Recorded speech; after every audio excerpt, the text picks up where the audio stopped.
Yeah, you know what KD and laughing stock niggas got that voice. In this crazy world, we gotta make a choice. They say our logic's swishy, but we're making noise. From the top of the charts, here the people rejoice. Stop being buck munchers, just get swishy with us. Join the laughter wave, make a fuss. Stop being buck munchers, just get swishy with us. Join the laughter wave, make a fuss.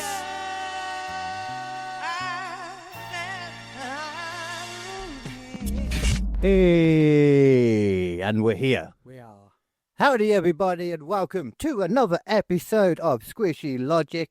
I am your comedian babyface and everybody's favourite butt muncher, Kd Hinken. You've been what? Oh, I love the butt, don't get me wrong. Yeah, I think we have mentioned this before, haven't you, that you eat nasty.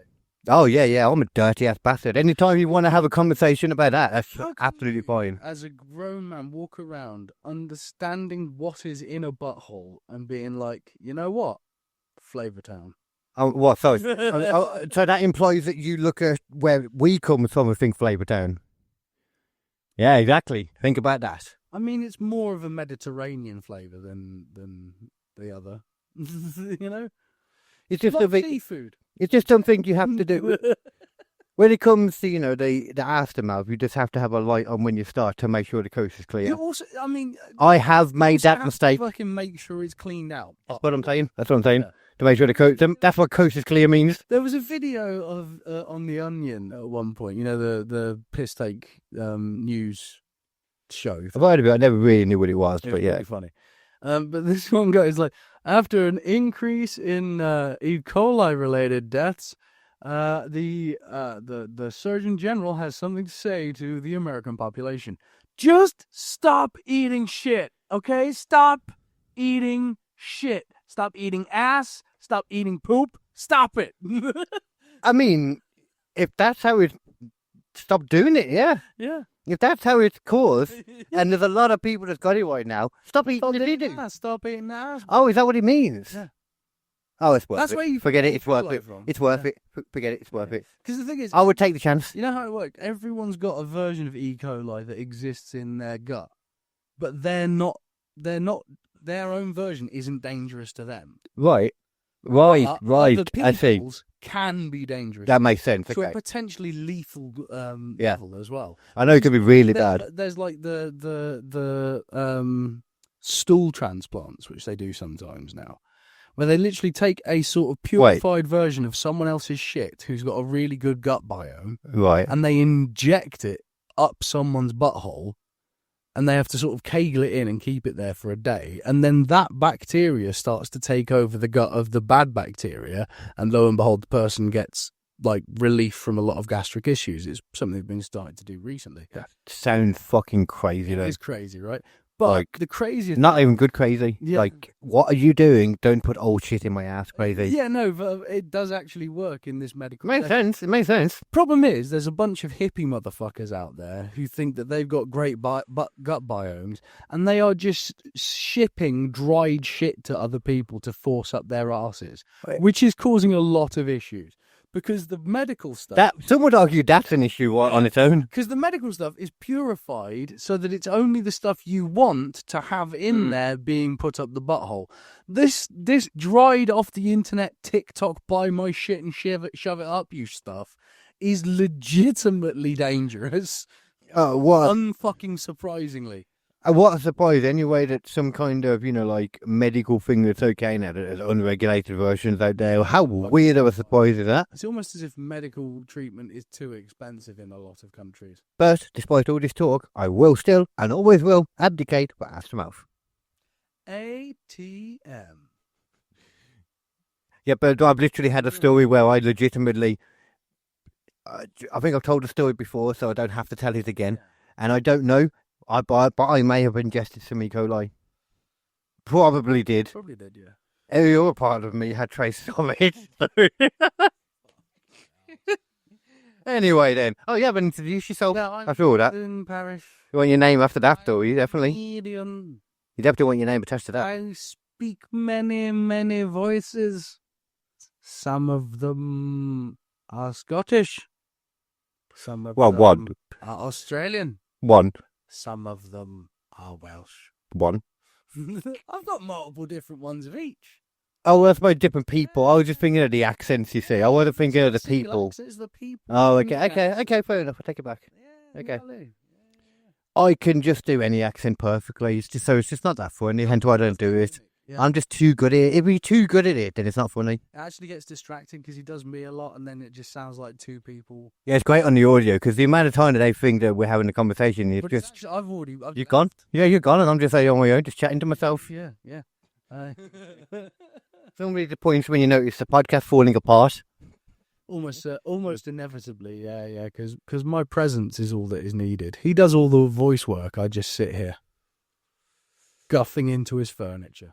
No, I mean the podcast falls apart when it's just me talking is what I meant. Yeah. That's what I'm Oh, saying. okay. I just have to be in the room for the vibe. Yeah, well, of course, yeah, you got to be there still. It's like Peter, he just had to be in the room watching. That's all he cared about. He didn't have to be involved. He just wanted to be watching. Bit of a cuck was Diddy. Bit Bit of a cuck. He was really into it, apparently, though. So, that's the one part you can't argue about. People, I have generally met, I've said this before, I've met people that are into that.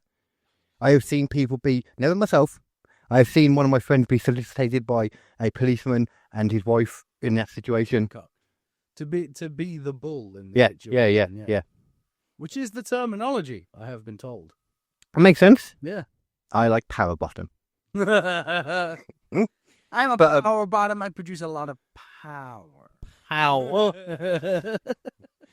Today, though, just to let you know, we'll be talking about particularly Sherlock Bones. More specifically, Eagle the dog, who is a very good boy and confused because he's called Eagle. Yeah. I would be very confused if I was a dog.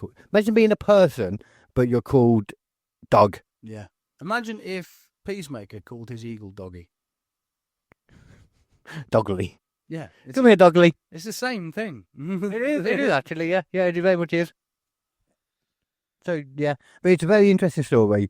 I can't say too much about wrecking a lot of it, that's the problem. But the main crux of it, I can say, though, is that the dog is a freaking badass. The only dog in history to be considered an expert witness That's pretty good. and put someone down for murder. I'm definitely not an expert witness in basically anything. Well, then you're an expert not being an expert, sir. Ah. You can go to them and be like, as a non-expert, that's what the jury is, baby. Yeah. The juries are the non-experts. Yeah. We're the most important part. That's true. If you're an expert witness, I assume you can't be in a jury because you're too experted. They don't want experts there. They want common idiots like us. Well, that's part of the jury Selection. process. Yeah, they remove people who know too much about a subject or about the actual crime itself. Oh yeah, if you know anything about the crime, you're out. which is why it's really hard to get a jury for like those really high, Yeah. like your O.J. Simpson. Yeah. Good. Which may explain why the trials go so strangely. Yeah. There's just a bunch of people like, I don't get out the house much. Yeah. Or people like from other places too that just don't care as well. So it ain't going to affect me whether this guy is on the street or not. It's a new immigrant. He barely understands English, but yeah, jury time. Oh. Jury. So let's go on to some chatterers for a bit before we get into the main stuff. And you just brought up one straight away right there. The immigrant stuff, that's quite a big thing actually. I should point out what I'm on about. Yeah. The immigrant that was released by accident. Oh. That was freaking craziness. Sexual assault. Yeah. Let's be clear. He was in there for sexual assault. Last summer, he sexually assaulted somebody. He was in the migrant hotel and he sexually assaulted like a young girl in the area. And he was violently, taken into from the prison. sounds of it, taken to prison, arrested. And then Her Majesty's Prison Service mixed him up with a different gentleman. Well, but do we really? I don't really know what they. Apparently, that's what happened. They mixed him up with a different gentleman with a similar name. You remember him having a Not crazy even name, a but similar alright. photo. So they could have just looked, but no. He left. He came back 6 separate times to be like, where do I go? And they're like, just fucking leave, man. Oh, We're out. oh, okay. Go. Okay. After the I third, didn't know about that part. after the third time he comes back, He's like, do I'm not you coming not back. think, you know what? I'm just going to double check this paperwork. Yeah. Well, no, obviously, because it's since happened twice more. Oh my God. This has been kept even Didn't know quieter. that. There's 2 more people that have been released in the same way by accident. One of them, in the last few hours, I've learned, has handed himself back in after learning, I'm accidentally released. I don't want to get into trouble. I'm going to go hand myself in. Oh, Smart guy, God, smart dude. That is a smart dude. That is actually going to get him time off his sentence. He will get time off his sentence for that, I reckon, 100%. Totally should as well. Definitely should, yeah. Mhm. You could sue them because you'd be like, my name. I could have literally been on the fucking hunt, on a manhunt, essentially, for me. Yeah. Because you guys fucked up. Yeah. You could have been put into a potentially deadly situation with SWAT teams and shit because you people can't be bothered to dot your fucking I's and cross your fucking T's. And that's how he should fucking use that. I don't know about it, because the other guy, the first one, he's already been deported and stuff now because he was an illegal immigrant too. Yeah. These two, I don't know. Say. I haven't heard anything about these two being illegal immigrants, so. Yeah. No, but regardless. So it seems to be more of a problem with the prison system fully. How many have they not noticed? Yeah, now they've suddenly only now. 3? Yeah, now suddenly. Perfect question. They must have missed fucking dozens. I bet there are. I bet there's a bunch. I bet there's a bunch that they don't want to mention at all. Because they had that thing recently as well when Labour came in to be like, clear out loads of fucking prisoners because we don't have enough space. Yeah. We're going to commute loads of people's sentences and just get rid of them, get them out. Yeah. Which were non-violent crimes I'm okay with. For a lot of them, but they got to the point where they started releasing people who had violent crimes. Oh, yeah, they've done a lot of that. They did. On purpose as well. It's just Not accidental, I think. They intentionally did it that time. But imagine how many fucking truly nasty bastards probably got thrown out in that fucking coup. Yeah. Fuck me. I know a bunch of people. I'm like, how are you not in prison? I know. I do not get it. And isn't it surprising that there was a spike in crime after they did that? That's weird. Yeah, strange. And when they announced, we're not going to actually be sending police out for any shop thieving below £200, and now they're like, yo, there's a shoplifting epidemic suddenly. What? That's weird. Literally That's going weird. like, oh look, I can just take that TV. No one can stop me. No, the most that will happen is the security guards in the place, and that if they've got security guards, might run and grab you, etc. They're not Most paid places. enough. And yeah. You turn around with a modicum of aggression. Oh yeah. And they're gonna be like, oh, all right. And all they want to do is get you out anyway. Yeah. Especially in these situations where they know, like, all the shops are well aware of this, that anything under 200 quid, they're not coming for. No. It's just they haven't got the manpower, and they made a conscious decision and fucking told everyone for some reason. Yeah. Well, tell the shops, I understand that, but why did you announce it to everyone? £200. What the hell? Go for it. No one fucking cares anymore. So right? dumb. We all have so much money that £200 is a single bottle of wine. So why don't you all just fuck off? Man, crazy. That's what it feels like, though. Consider it at the same. Those morons at the top. 200 quid is nothing. To a person running a fucking corner shop, Yeah. 200 quid is their entire day's profit. Gone. And it's not like It's happening like yeah, more than once. 4 Yeah. days a fucking week. And it doesn't mean it's just going to happen once a day anyway, in the worst areas. Exactly. It's Like, fucking insane. Shoplifting itself, like, you know, like the just take. of it. Yeah, well, no, I mean, just. Yeah, I mean, you don't even know a lot of the time unless you catch them in the act, or later on you just be like, oh, we got products down, etc. Yeah. But you have waste products anyway, so a lot of time they write a certain amount off anyway, etc. Not in my supermarket that I run on my game now, which you can see streaming Yeah. on some of the things at some point, maybe. Have you ever watched Let's Game It Out? Don't know what that is. So there's a guy called Josh who's got a YouTube channel called Let's Game It Out. That makes sense. I understand that. And his entire thing is taking games like Supermarket Simulator Right. and breaking them. Oh, I've already figured out how to break this one. Oh, yeah. Some of the ways he breaks games Yes, are fun. truly staggering. I have never seen someone pick apart how a game works and find flaws in it to exploit better than this person, to a point where he's got multiple computers running for his YouTube videos, and if he happens to find a hack, for example, where if you stand in a certain place for a certain amount of time, you just happen to get resources appearing, he just leaves the computer running for a week and then comes back to a fucking billions and billions of resources, because he's just that kind of gamer. And it's just this thing as well. Now he's got like however much it would cost for electric and all that to do that, he's making more than enough, I'm sure. Oh yeah. Once you get into the money in YouTube and all them things, man, you get fucking money. Yeah. Like internet money is internet money. Internet money be real money now. Yeah. Well, it doesn't feel like it's so much though. Yeah. Like, well, It's going to be the way that everyone makes money in the future, though. It's going to be shit like that. You know, it's going to be really niche. There's not going to be any people who are like bigger than that many other people, because everyone's going to be doing so much fucking content. Everyone's only going to be able to pay attention to a certain amount of stuff. It's going to be stars, but like lots of people are going to like fragment even further, I think, into what they like. Because like back in like the 80s and the 90s and the 2000s. oh, you mean like, yeah, okay.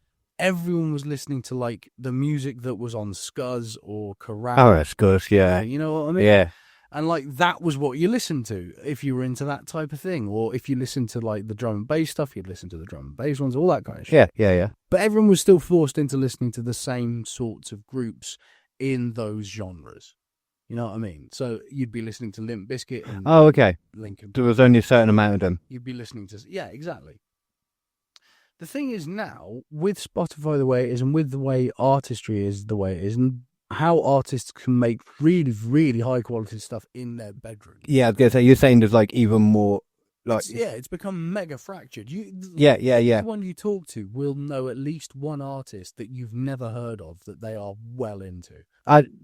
Not even that as well, like the evil hippie guy, like, because he's so much into the metal side of things and that. Just comes out with all these new genres of metal all the time. Yeah. And we laugh about it, like, because it's so silly, like, you know, like, you got power metal popping up, then you got sailor metal, then you got Viking metal now.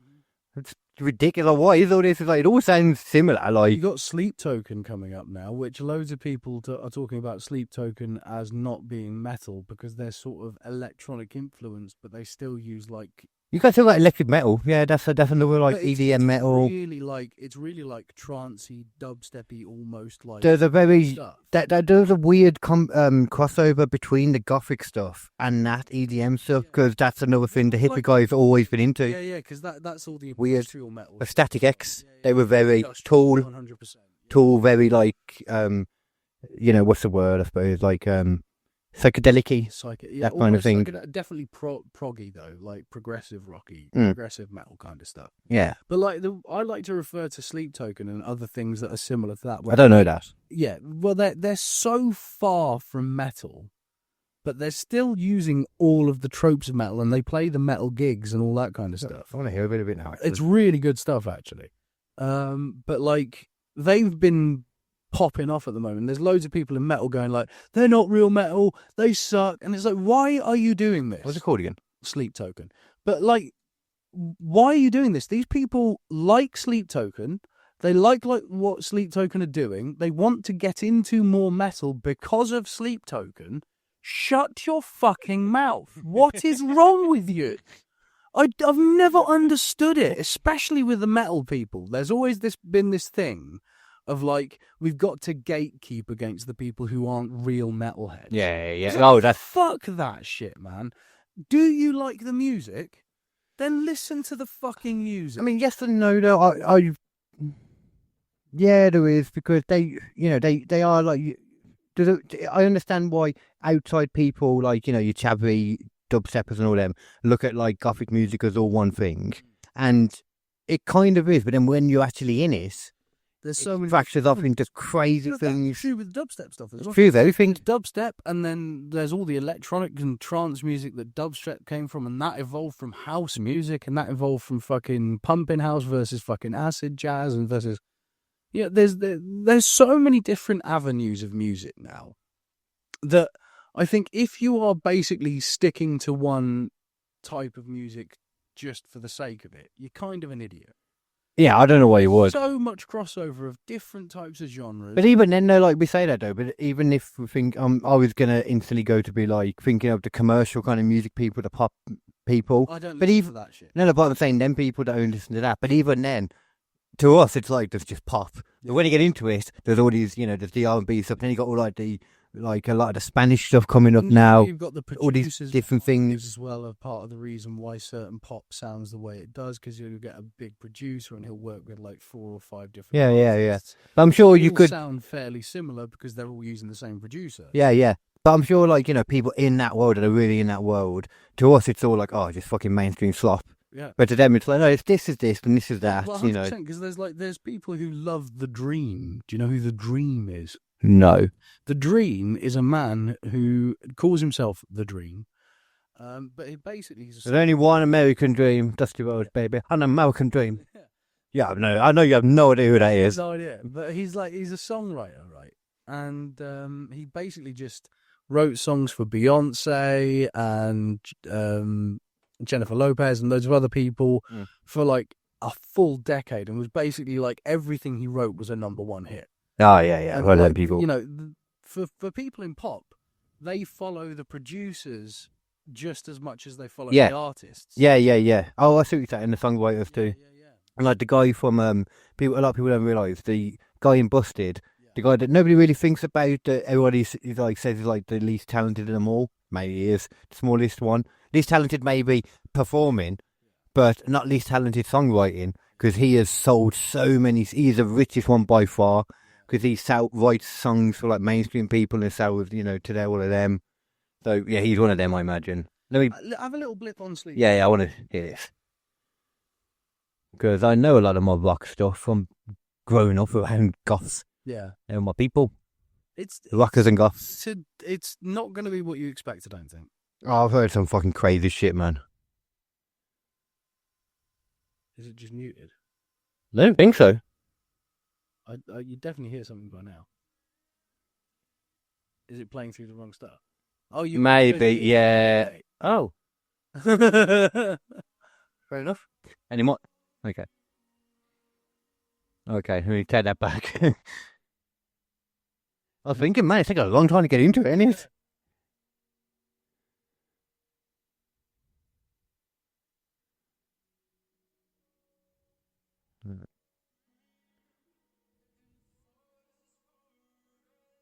Yeah, this isn't in any way rock, or heavy metal. Go to the middle. Yeah. We hear the drop. Keep going. No, literally skip all the way into the middle. You got a really long build up. Oh, okay. Let me hear that. I said. Okay, now it sounds new metal.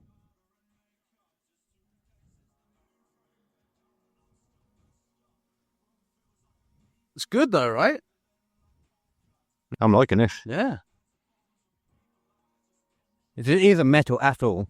No. I'm hearing new metal though right now. It's using bits of the new metal genre. You can hear Linkin Park in there. Yeah, it's using the visuals of metal distinctly. Yeah. Especially if you see them live, they wear like masks and like robes and shit. And Okay. Yeah.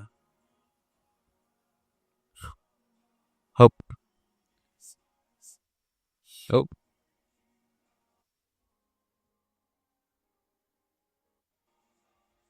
There we go. Yeah. The thing is, they're not looking at the music as like, this is metal music, Have a little subscription on that. They are looking at it as what is the best type of music for us to use in this instance for the experience we're trying to make. You know what I mean? Yeah. It's like, Is it definitely rock based for like? it's definitely rock based, but like this is right near the end of the song, because that is what the song Building up needed to. at that Yeah. point. Like all of the rest of it is part of that. I was a bit unsure on Sleep Token for a while. Oh, all the songs like this. No. Go back to their main video. But yeah, like it's all pretty similar to this kind of stuff. It's good stuff. I like it. Yeah. I still would not say any of this is metal. No, but go back to Oh. the, Okay, it's hard rock though. yeah. See? Oh, It's good. I didn't mean to. Shit. I went the wrong way. You went the wrong way. So There we go. if you go to one of their live bits, Oh, okay. so you can see what they look Yeah. like. Just put haven't the you? Sleep Token. Yeah. That's better. That's how you do it. Yeah, I'm interested in these now. I like these actually. There you go. Oh, damn. I told you. Wow, that's not what I expected them to look like. And they're going to be at download as well, I think. Yeah, that's what I said then, I think. Or was that the one that's already had? That was this year. Yeah. We able to see it, or are we? But I think they're Oh, yeah, we back can again in 2026. Oh, that makes. Oh, Guess who also is going to be there in 2026? who? Dogstar, Keanu Reeves' band. I've never heard of them. Yeah. That looks so cool. What a fucking show, right? Yeah. Because there we go. I forgot to go to the ends of the songs. Because this is the kind of shit that I loved Rammstein for. You know, the theatricality of it. Yeah, They really yeah. put a fucking show on. Venge's great for that, but a proper show. AC/DC, probably the best show I've seen. Oh, yeah. They're amazing. The one where they fire the cannons is so fucking good. They brought it on stage. Yeah. What the hell, man? Yeah. Who are you on stage to download? For those about to rock, we salute you. Does it give a bit of flashbacks remembering how far, like, being right at the front of these groups when you start tripping out is not cool? Yeah. God. Oh, they're awesome, yeah. I feel like I have now discovered new music. Yeah. That makes me happy. Sleep Token's good, right? Sleep Token, I highly recommend so far. I'm going to listen to a lot more of And their if you shit. say that they're not real metal, stick it up your fucking fan. Oh, man, I understand I understand that debate. Because is Linkin Park metal? Yes. Then it's metal. Yeah. That's, it's new metal. It's new metal. A new term we can use to describe this kind of metal. I think it's an old term, personally. Because it's using elements from all sorts of different genres, it is an amalgamation of different kinds of things. I disagree. Right? No. But I disagree. But bear with me. Okay. It I think it's simpler. an alloy metal. Oh, gosh. Okay. I like that, but there should be loads of alloy metals in metal in that case. Because that is just new metal. I don't know. That's just new metal. That's the thing. It uses. Tell me how it's not. No, trust me. Tell If you me. listen to the full I album, don't need to trust. there's Tell me. loads of other bits where it's full on trance, where it's like full on this. Yeah, but I don't think that's not new metal, though. I don't think it's not new metal, but As in already been in new metal, I suppose I should say, is what I mean. I think this is the grander point I'm making to sort of to simplify it a little bit is I think this is what music is doing in general. Yeah, of course. I think all bands now start from a point of this is what our main interest is, and instead of the way it used to be where it was like you stick in your lane and you do what you are expected of, all of these artists are now just going, I like a bit of that, I like a bit of that, I like a bit of that, I like that influence, I like that. I agree. I don't think that's something that didn't happen before. Yeah, that's what I'm about to say. I Yeah. don't think that's something. I agree 100%. That's what they're I doing. think this is way more. This is like what artists used to do, but because there's so much out there, because there's so many opportunities to listen to things without having to buy an album in full, and you Yeah, can just yeah. Spotify. 100% agree with that. There's so many people just diving into all these different genres. That's what pulling it it's together. it's easier to get your. This is the issue that I think a lot of people feel with stuff nowadays. It's easier to get your stuff out there. Yeah. But it's a lot harder to get it noticed because there's so much out there. Yes. That's just the endless. You're always going to have that with the one, and everyone is out there just trying to make a content farm, essentially, which means that that's what music always was, anyway. Really, that anyway. means that there's so much noise. Yeah. Through. Especially with the AI now, that's just a whole another level of like different noise. For fuss, especially with Sora 2. Some of the fucking Sora 2 videos look so fucking real. It is unbelievable. In fact, do you want to? Let's look at a compilation of Sora. Oh, you're going to destroy my fucking YouTube thing now. I should make a new thing, shouldn't I? Like specifically for when we watch videos that I don't want to go onto my stream. The problem is it's already on my stream. The thing is, on this stream, we are not stream. I meant on my YouTube. Sorry. On the YouTube though, we can always just cut bits out. No, I just mean like as in like on my profile, and then I'll go back on and the feed will start throwing more AIs at me. It will, yeah. But it will do that anyway because I kind of watch them still. Because I can't help it. Just for example, compilation. I mean, straight away as well. Though, before we do that, I'll show you what's. We'll come up straight away again. What I'm still getting now, since I think we talked about it last time, and the AI wrestling videos. I guarantee if I go down to them, I keep getting Elvis in WWE now. In WWE. Elvis in WWE constantly. That's got to be a Sora video. I think it was. It's always on the shorts. I'm just going down to the next lot of shorts to come up, or I might just search for it. Okay. I did a old after. You still got two. You still got. Oh, you still got Sleep Token. Silver 2, you said. Yeah, Sora 2. 2 compilation. There it is. 11 days ago, sound about right? Yeah. Uh, That'd be it. Band AI. So this is Battle of the Internet that we're watching here. Oh. Have her legs just broken through the glass? Yeah. I can't see them either. That's sort of one, but look through the radio. Oh. Should we carry on with them? It was just a careless, I think. I mean, to be fair, that was quite funny. The old ones, Yeah. It might be, actually.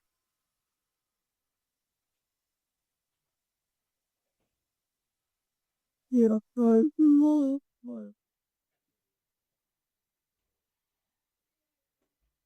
No, this is definitely Sora 2. This is definitely Sora 2. What now? Yeah. Okay, cool. Okay, so we now have Black Church. Is that Viola Davis? It looks like, I can't tell until it starts going.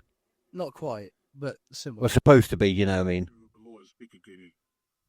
Well, when I called up, no. What?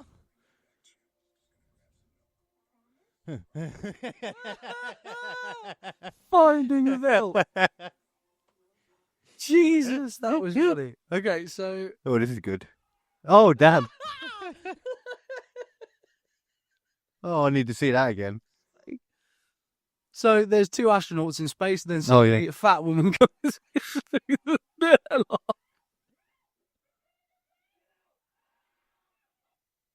What was that?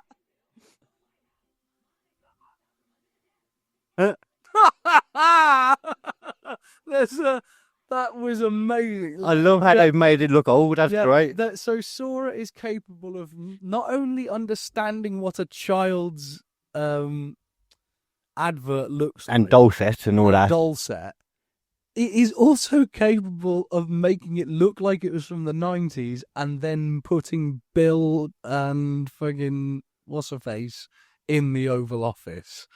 That's... Oh my God.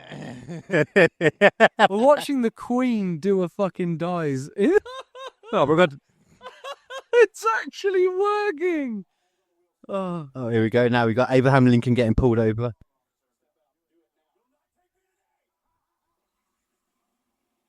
It just explodes.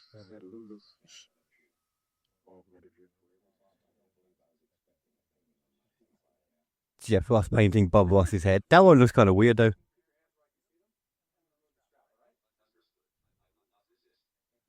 From back for Miss, got it ready. Right up now. Oh, we go. I share and you care for me. The whole Oh, God. It's Osama bin Laden. Holy shit. That is crazy to me. That is actually bizarre. That's so good. Oh, God, that's Jack creepy. Stealing someone's chicken.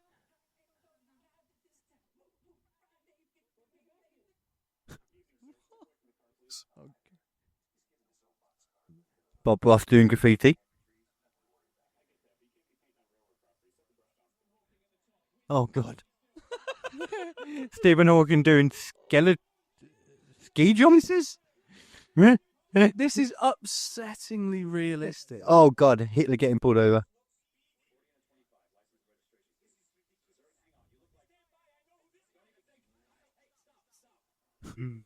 Tupac. Biggie.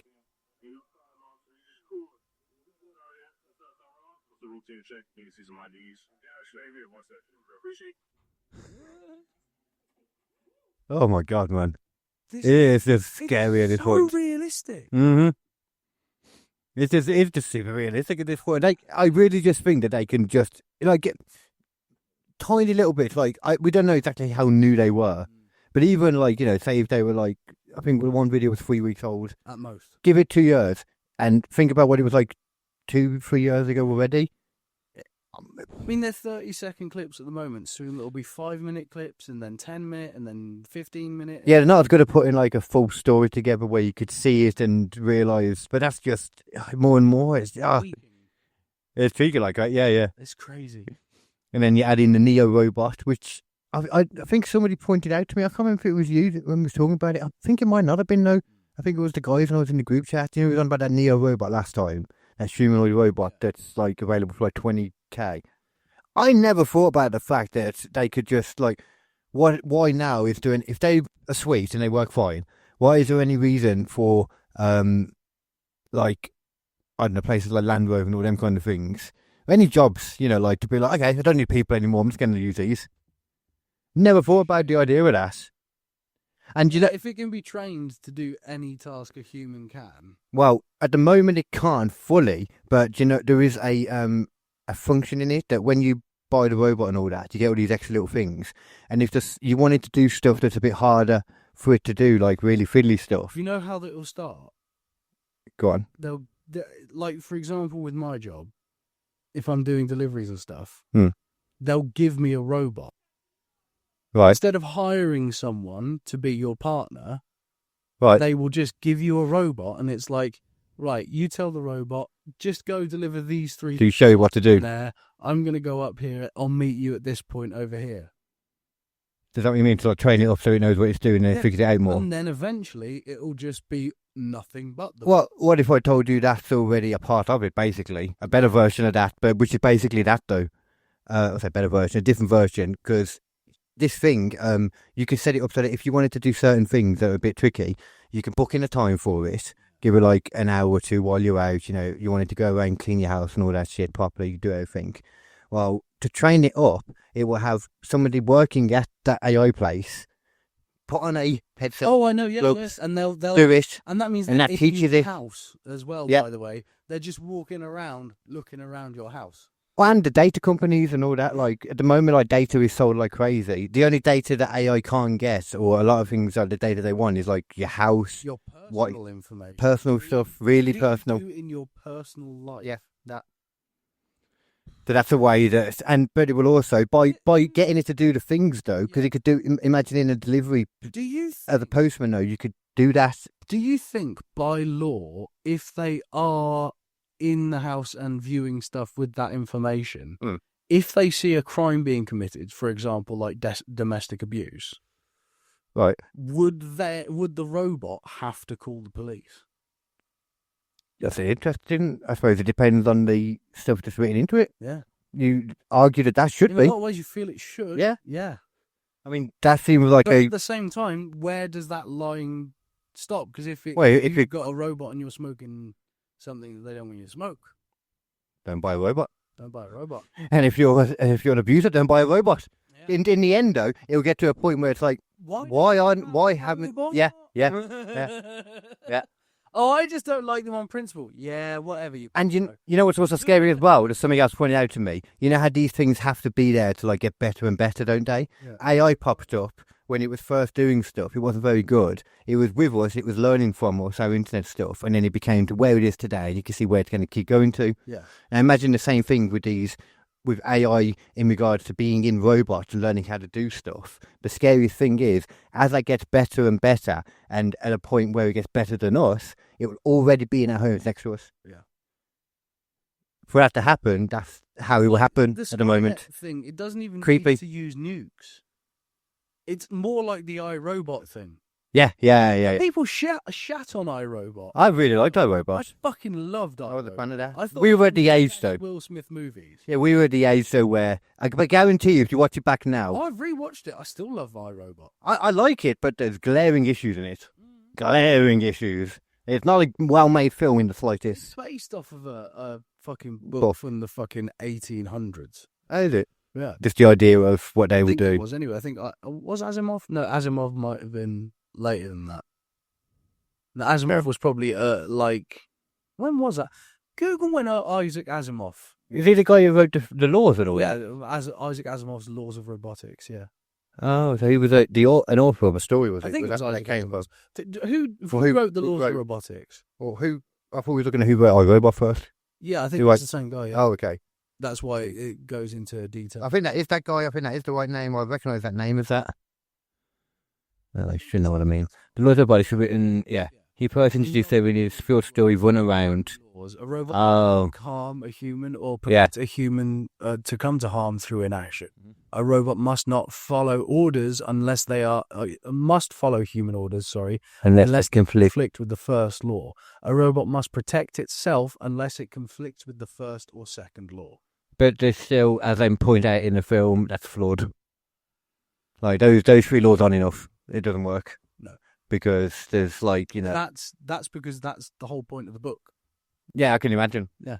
And lots of the with him, you can control it with these perfect lots laws. of problems with the movie are the problems with the book, but they're not necessarily problems because the whole point of it is that to part. make you think the concept of it. I'm talking about when I said like not well made film, I mean as in like they did not make it well. Yeah. Like there's gun straps that defy the laws of physics. Oh, I've seen that stuff, but like it literally That shit bothers me. That shit bothers me. It's like it's not hard to do. It's like that shouldn't be able to happen in the world. Everything that happens after it now is ridiculous and everything before it, I'm like, is this just a make believe world? that move sideways. Maybe Those cars were amazing. They've got a nano strap. Yeah. Strap that restructures itself based on. No, it's the old school gun that he has. Remember, this is like not even the guns that they use. This is his old school one that he's got with his old school bike. By that point, I watched that a lot when I was younger. I liked it. Plus everything's taken over, so if it was like a nano. I did not murder him. I did not murder him. I did not murder him. That was better. I did not murder him. It's a good film, man. It's just You know that was Alan Tudyk. who? What, Dick? Alan Tudyk. He was the pilot in Firefly. Yeah. Oh, is he the pirate in Dodgeball? Yes. Yeah. I know him. But he's played so many robots in so many different things. He played a robot in Superman. He's the one who goes, what number 4 is a name? So is Dave. Which one? Is that an old one? That's the new one. I'm trying to remember what part is that. When they're carrying him in. Oh. And he's like, hey, thanks, number 5. I would one day like to have a name. And he goes, number 5's a name? And he goes, so is Dave. And there's like, that's literally one of the behind the scenes things where everyone just cracks the fuck up because that's not in the script. Oh, yeah. That's just Alan Tudyk being Alan Yeah. Tudyk. It's weird with the DC world because I just realised when you were saying that because that was just Superman, but I've only watched a couple of things of it since, and it already feels like the world has got so much bigger and gone so much further. Peacemaker just carries it on.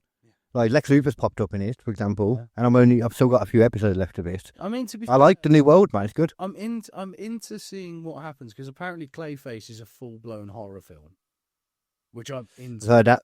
I'm into that because he's letting people actually do their things with them as well. They're trying not to. There's definitely going to be issues that come with that. Certain films won't stick to it enough, or like it will be like this a bit weird. Oh, well, it didn't quite work. But that's not, at the same time, though, you're taking the stress of that. If one is like that, it's like, well, it's not, you can't say all of DC is crap because it's separate. We're not Marvel. We're not. What they need to do is not oversaturate the market.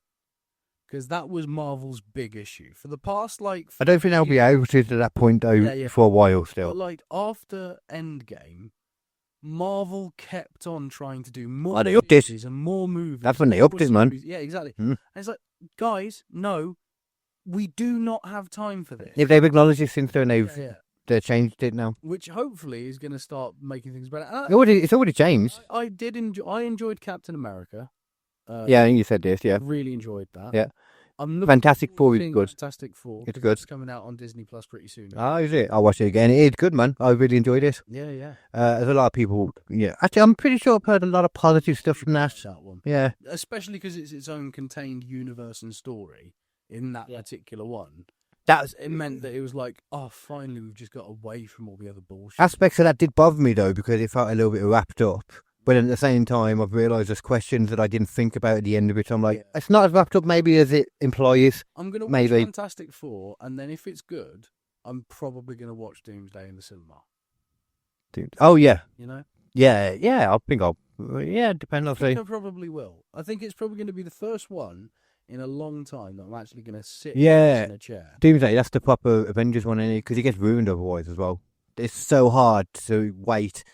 even until a good copy comes online, like on websites, because shit will get spoiled by then, and it bothers me. And Right. especially with one of these, because there's so many people in it. Fucking hate and spoilers. There's Robert Downey Jr. back, and I really just want to see what Robert Downey Jr. does with that character, because I think it's going to be really good.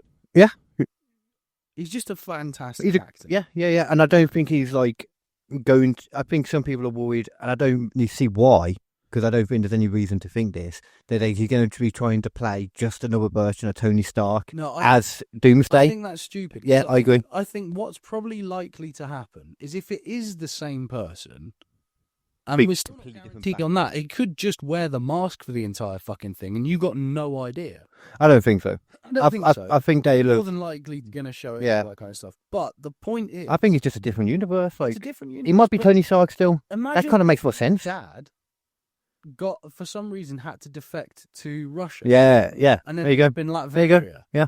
And ended up taking over Latveria, and then It makes perfect sense. It doesn't kill the story at all to me. It just makes it interesting because there's a lot of weird crossovers. Stark. Yeah, And instead yeah. of like acting the way he did by being an American billionaire, he would have lived through austerity and fucking rationing and all this kind of shit in the fucking USSR.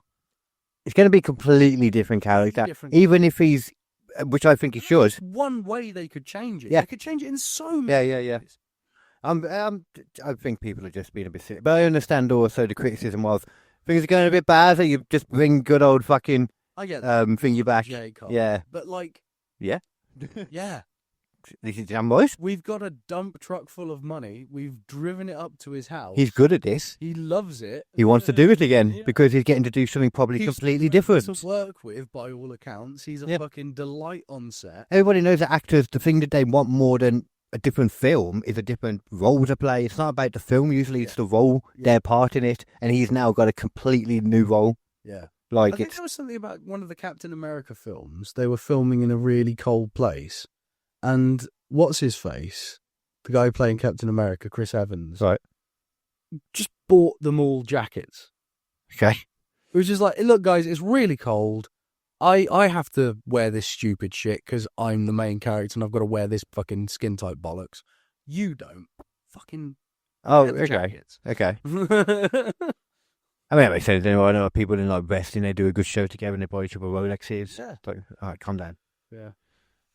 Yeah. Would you like to now then? It's about 47 minutes in Let's to make sure I get to do. Or would you like to know about the story today? Let's do it. Okay. Let's What do it. I think I'm going to do as well, which I don't know why I don't normally do it when we get onto the actual. Oh, what's that? You're moving the wrong thing. I am. I'm just gonna. Yeah. It's hard, man. It's because everything's freaking unlocked and shit. Oh, hold on. Really tired. There we go. Okay. 1 moment. It's almost there. Fucking there. I've done it wrong, mate. It's because there's something else there. I think it's grabbing you, but oh no, you know what it is. Fucking. There we go. That's why I forgot to unlock it. My fault. There you go. Okay. What, so you know when it's the... Yeah. Good idea. And yeah, for the people too. Yeah. Okie dokie then. So this is going to be the story of Sherlock. Well, it's not called Sherlock Holmes. I'll get to Sherlock it. Bones. Sherlock Bones, if you like, sure. I do like. You do? Ah, good. I'm glad. Okay then. So to be more precise, then, Sandra Anderson was an amateur dog handler from Michigan who specialised in training cadaver dogs. In 1994, she rescued Eagle. It's surprising to me that she's from Michigan because she's Why? got the look of Oh. someone who's been working in a cafe in London smoking for 15 years. She does. I would. Okay. I mean, who's to say she doesn't do that anyway? Yeah. You can do a little bit of cadaver finding and a little bit of smoking crack on the side, you know? You know what I mean? That I know functioning I mean, crackheads. she doesn't look like she's going to talk like, "Hey, how's it going?" She looks like she's going to talk like, "All right, love, what can I get ya?" Yeah. Worst part is I know exactly what you're saying. Like. Yeah. I think, there we go. Let's see you again. Yeah. Look. Yeah. 100%. Love. Your usual, is it? Yeah, I don't disagree. In 90, You should be serving mushy peas and fucking battered sausages. it's a weird dog to go for as well, a Doberman. They're not exactly the pinnacle of... Doberman man. For one, I know my mum is but scared of Dobermans. Yeah. I don't know what... There's a sketch in Burniston where they've got a guy called Doberman man. He's like Batman. I don't know what any of these things were you just said. Doberman. So he's Doberman. Man.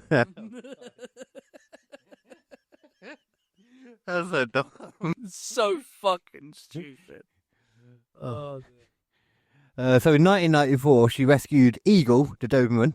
Doberman and German shorthand pointer mixer. It just looks like a set of Doberman to me, but she started to train up Eagle, and it was quickly obvious that the dog had a special talent and gained a reputation for being one of the best cadaver dogs in the world. He was a total badass. if When there's a dead body, he's going to find it. the Eagle is on the hunt. He was a total badass when it came to sniffing out very, very old and even ancient human remains and blood, to the point that he earned the nickname Sherlock Bones, Yeah, there we go. to which we might probably refer to him as Yeah. from now It's on. just better. Yeah, then Eagle. What the hell is Eagle, man? Yeah. So it's like there's a character in Peacemaker 2 Yeah. who has bird blindness. Right. And no matter what, he sees a bird and he cannot understand the size of it. He can't understand what bird it is. He sees an eagle, it believes somebody when he says it's a duck. Right. He got bird blindness, but it's a disability, so he can't be mean to him about it. Blindness. This person's got animal blindness. Maybe when she first got it, she thought, I've got an eagle. Oh, This is awesome. check out this fucking eagle. I will call him Eagle. You like, oh, I've got an eagle. You don't have an eagle. Oh, I bring it down to the bar and prove that you've got an eagle. Look at my fucking eagle. That's a right. Okay, you got a problem. That's not an eagle. That's a dog. Oh, I don't want to see you played eagle doggy before. There you go. So once she realised it was a dog, she decided to go on to found Canine Solutions Incorporated, Of course. a dog training and search company, and later became director of volunteer network, the Great Lakes Search and Rescue Canine Unit in Michigan. Nice. You got a good point there. I can't imagine there's a lot of them doing this in Michigan. No. Where's Michigan again? Where is that? They're one of the colder places. Where is Michigan? It's more north, I think, isn't it? It is more north. Alexa, where's Michigan? Well, you're going to tell me she's saying America. What the hell am I on about? Midwestern. Midwest. Where? So mid. 9,960,000. Midwestern, actually, that's still kind of northerly, but maybe not so much as I thought. Alexa! Hang on. 9,960,000 Right. in the entire state. New York's got more than that. Well, yeah, this is a Just very the city. open. That's crazy. New York's crammed like crazy, on top of each other. This is the places where they have huge areas. So you don't realise how massive America is. It's giant.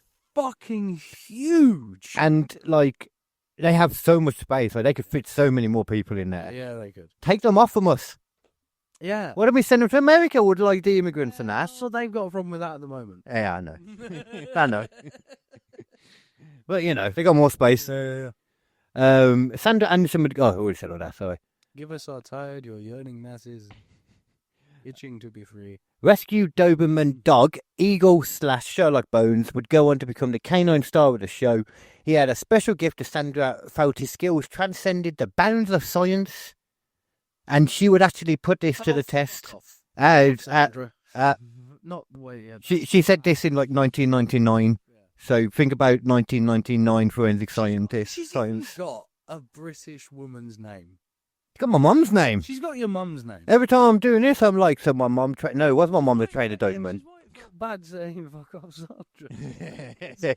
I don't. Yeah, I should go in and tell her first, actually. The name of the person is Sandra. Yeah, We're not insulting you. We're not insulting you. We're insulting the person. Maybe I should have mentioned that. Yeah. I'll let her know later. He had... Where did we get to? Yeah. So the two were extremely close. She would make noises and move her arms. He would know exactly what she wanted to do. Yeah, but he's like- not fucking psychic. No, he's not psychic. He's not. That's No, what I'm he. trying to say. No. He's super duper nosy. Oh. And throughout all of this, I will not allow you to question the ability of Sherlock Bones. I'm not questioning it. None of the ability of Sherlock Bones should be questioned during any of this. I'm questioning what she believes the dog is capable of. Well, everything. She proves it. That's the crazy thing, though. Yeah. Like, okay. Sandra and... Oh, wait, what the hell? I've gone to a new part. I don't know what I did there. Hold on. Okay. Sandra and Bones were featured in new... I'm going to say Eagle because I've written it and it's going to confuse me. Sandra and Eagle were featured in news articles and TV shows and toured the country giving demonstrations of running training courses. Working alongside Michigan Archaeological Society, Yes. Eagle even detected ancient burial sites, including 3 believed to date back to 12,000 AD, and became the only dog in the world certified to locate ancient human remains. It's crazy. And in the world of forensics is where they really changed the game, though. Yeah. Over the years, they worked on over 1,000 cases around the world, from local crime scenes to murders and missing person cases to international war crimes. Oh, shit. They travelled to Bosnia to help locate mass graves, were sent to Ground Zero in New York after 9/11, became the go-to for cold cases and solvable crime scenes. He became one of only 3 dogs in the entire United States with a certification of international forensic detection at the time. Fucking hell. He was indeed a Be very better good than boy. Detectives. He is a very, very good boy. Very good boy. Such a good boy. And I will not allow you to question his I'm ability. not going to besmirch the dog, don't worry. So in one of the cases, I've got a few of the cases to run you through. So July 1999, the very gruesome case of Mayano Caparza made the headlines in Wisconsin. 25-year-old woman's dismembered and skinned body parts was found in plastic bags along the rural shores of Wisconsin River. You have to be really deranged to do fucking skinning. He stripped the flesh from her face completely to prevent identification. Jesus Christ. But as usual, when you get a problem, you're like, I will fix this. Because forensic experts examined the remains and created one of the first ever 3D facial reconstructions. And it was so good that it was released to the media. Friends of Mayano instantly were like, shit, that's her. Oh, shit. It was that good. Like when you look at the two next to each other, it's like, damn, you did a good, you weren't just guessing. You guys would actually had some shit going on here. Her identity was confirmed through fingerprint analysis. Her cousin, Peter Capalzo, a 40-year-old schoolteacher, became the prime suspect after friends reported she had accused him of sexual abuse. Police did not have enough physical evidence to prove that he was a murderer. His apartment had been searched, but it appeared to be spotless. He'd had endless time to clean at this point. Police did what they do a lot in pointing cadaver dogs. This task was given to Sandra and Eagle / Sherlock Bones. Because they were the best. They were badasses, and Eagle was still a very good boy. Yeah. He was going his way through Peter Caparza's property and alerted that the bathroom doorknob, bathroom tap, a closet doorknob, some light switches, then a cutting board and knives in the kitchen. And for prosecutors, that was enough. Oh, right. I'm sorry, I actually disagree with this here. Yeah. That should not be enough. No. Somehow, shockingly, the defense attorneys thought it was completely absurd for a murder case to be built around one dog's sense of smell. In order to prove Eagle's credibility, and there's video of this, it's not that interesting though, Sandra demonstrated in court in front of the judge and jury how perfectly accurate he could pick up human blood rather than animal blood. Right. So he set 3 identical bags up, one with a handkerchief dabbed with beef, one with pork, and one with the district attorney's own blood that she picked out just before. And the dog instantly picked out like the human blood. Sandra would confidently state in court that, quite simply, Eagle has no unsuccessful hits. It was the first time in history that a dog had been treated as an expert witness in a murder trial. A state crime lab specialist testified he could only actually confirm blood spots in 2 places in the apartment, one belonging to the victim and one belonging to Pete himself, and stated that he couldn't confirm that there were traces of blood on some of the items Eagle had indicated. The defence team argued that a dog couldn't and shouldn't be considered scientific proof. Judge disagreed and left it up to the jury to decide how much trust to put into his testimony. Okay. And they put all the trust in it because just on that, he was found guilty of murder. Fucking Sent to hell. prison. Done and dusted. Next case. So, I mean, you know, like, it's pretty... I mean, even the forensics then, you know, they still found blood of the victim in there too. Yeah. So, I don't know. You would see the blood there if the people weren't like meeting each other at the time. Exactly. It horrible things that had happened. It doesn't go into how much detail maybe they lived in the same place anyway, for all we know, or who knows. It's probably unlikely. My cousin, though.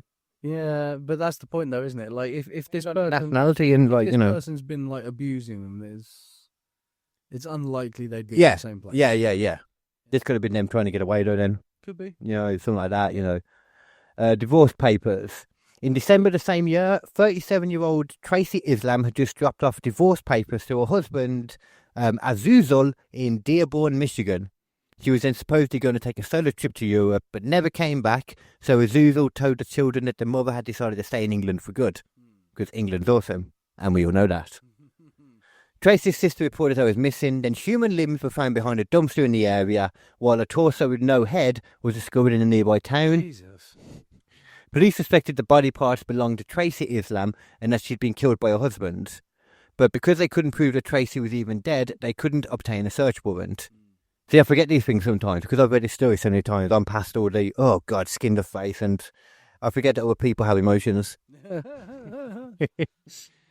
It surprised police when he invited them into his house to search it without any hesitation, though. Just what I mean? Yeah. Showed them around, led them into his basement where the floor had been freshly and sloppily painted. He explained that he was renovating and planning to sell the house. He was confident, so much so that he even allowed a cadaver dog to search the area, enter Sandra and Sherlock Bones / Eagle. And immediately upon entering the basement, Eagle began indicating that there were traces of blood. He started alerting at several spots on the floor, the rug and the wall. Human blood, obviously. He also circled around a washing machine, barking loudly, like going over the top. Investigators checked under the washer and found a saw blade covered in what appeared to be blood, and it was later covered with human blood. Eagle's reactions were enough to get detectives their warrants, and the traces of blood in the basement, as well as the human limbs and torso, were confirmed to belong to Tracy Islam. Jesus. And yeah, some of the traces of blood in the basement. Sorry, yeah. Strangely though, the blood on the saw blade didn't match Tracy's DNA. So he's been killing other people. But there was still plenty of evidence to convict Azuzul of the first-degree murder of his estranged wife, Tracy. Done and dusted. Another murderer in the bag for bloody Sherlock Bones. Fucking hell. Ah, man, he stacked them. What was a good, over the course of it, there was 47 different police departments that crimes were, done with his assistant, etc. His dog. Mm-hmm. They use cadaver dogs lots anyway. He's just a badass one. He's a very good dog. By 2001, Eagle's prowess for detecting hidden human remains caught the attention of the Panama Truth Commission, a group dedicated to investigating the atrocities committed under dictator Manuel Noriega from 1968 to 1989. For the low price of a $100,000 contract, Sandra and Eagle were flown to Panama to help locate hidden mass graves along research routes. $100,000. And almost everywhere they went, Eagle would almost constantly indicate and find bone fragments. Because he's a very flacking good dog. Yeah. Even to the point, on occasion, he was barking at a cracked plaster wall, and when Sandra tripped away at it, she found human teeth in it. Jesus. It is a messed up place. I don't know too much about the Panama stuff, so from the sounds of it, not cool then. It wasn't cool. Forensic anthropologists on site were stunned. Eagle's success rate was so remarkable that the Panamanian government considered putting him on a postage stamp. Holy shit. The amount of human bone remains they found during that contract was ridiculous. There's a photo of just constant flag markers over hills. Although I think I might have confused that photo with one later on in the honorary mentions. So that seemed crazy to me. Yeah. Like going over to another, I don't know what Panama is. I have no knowledge of that at all. I have nothing about any of that really. I heard one more. Oh, I thought there was one more coming in. Just one. Two. Two, sorry. Yeah. Motherfucker can't count. One less than is what I meant. I watched something the other day. What was it? It was one of those Sidemen 20 versus 1 things. Have you ever seen them? They have 20 girls and all that. I watched this one because the guy's quite funny. He was in one of those. Remember I showed you the stand-up comedy things they kind of do? Oh. Brought a new one out and he was on that and he was more funny. Kept purposely getting KSI to laugh so that he could win everyone money, People just walk in and be like, I'm actually kind of homeless at the moment. And he'd be like, don't worry, hold on. And he just do his things. Yeah. So June 2001, 42-year-old Benita White was at a zoo in Lansing. There's not too many more of these, right? Was at a zoo in Lansing, Michigan with a 5-year-old daughter at a kid's birthday party. Then out of nowhere, a single gunshot rang out, hit beneath her and passed clean through her body. She didn't survive, the bullet wasn't found. There was the one and only shot discharged and no one saw a shooter, so police were pretty sure it was a sniper, fired from about 120 yards away and just obviously aiming at her. Prime suspect was beneath his estranged husband, Artist White, a state trooper, but with no gun, no shell casing, no spent bullet and no witnesses, no suspects were ever formally accused. Lansing police searched the area thoroughly with their own search dogs as well as metal detectors twice, but were never able to find a bullet. So that's when Sandra Anderson and Eagle reported in, and within 5 damn minutes, the dog had ran to where it was, found a spent round under some leaves. There was debate over whether it was the right bullet because it apparently didn't have blood or tissue on it. But I suppose that's not the dog's fault. It's travelling very quickly, though, would it? I wondered this as well. Bullet. And had it rained too. City round. Yeah, like if it just keeps going, would it really? Not really. No, yeah, that's always a debate, though, isn't it? There's a lot of, I haven't included it. Milk could get covered in tissue. Yeah. But if it's goes straight through if those. it's a supersonic round, Yeah. that's going to be through you before you even realise it's happened. I should have pointed out, there's a lot of she talks about a lot of people, there's some people in law enforcement, there's some people, about dog handlers and that just are not fans of want to, stir shit because they can do stuff to make the other ones look bad. Yeah. Like if you're looking for hours and they're just like, yeah, we got it, don't worry. Dogs are shit.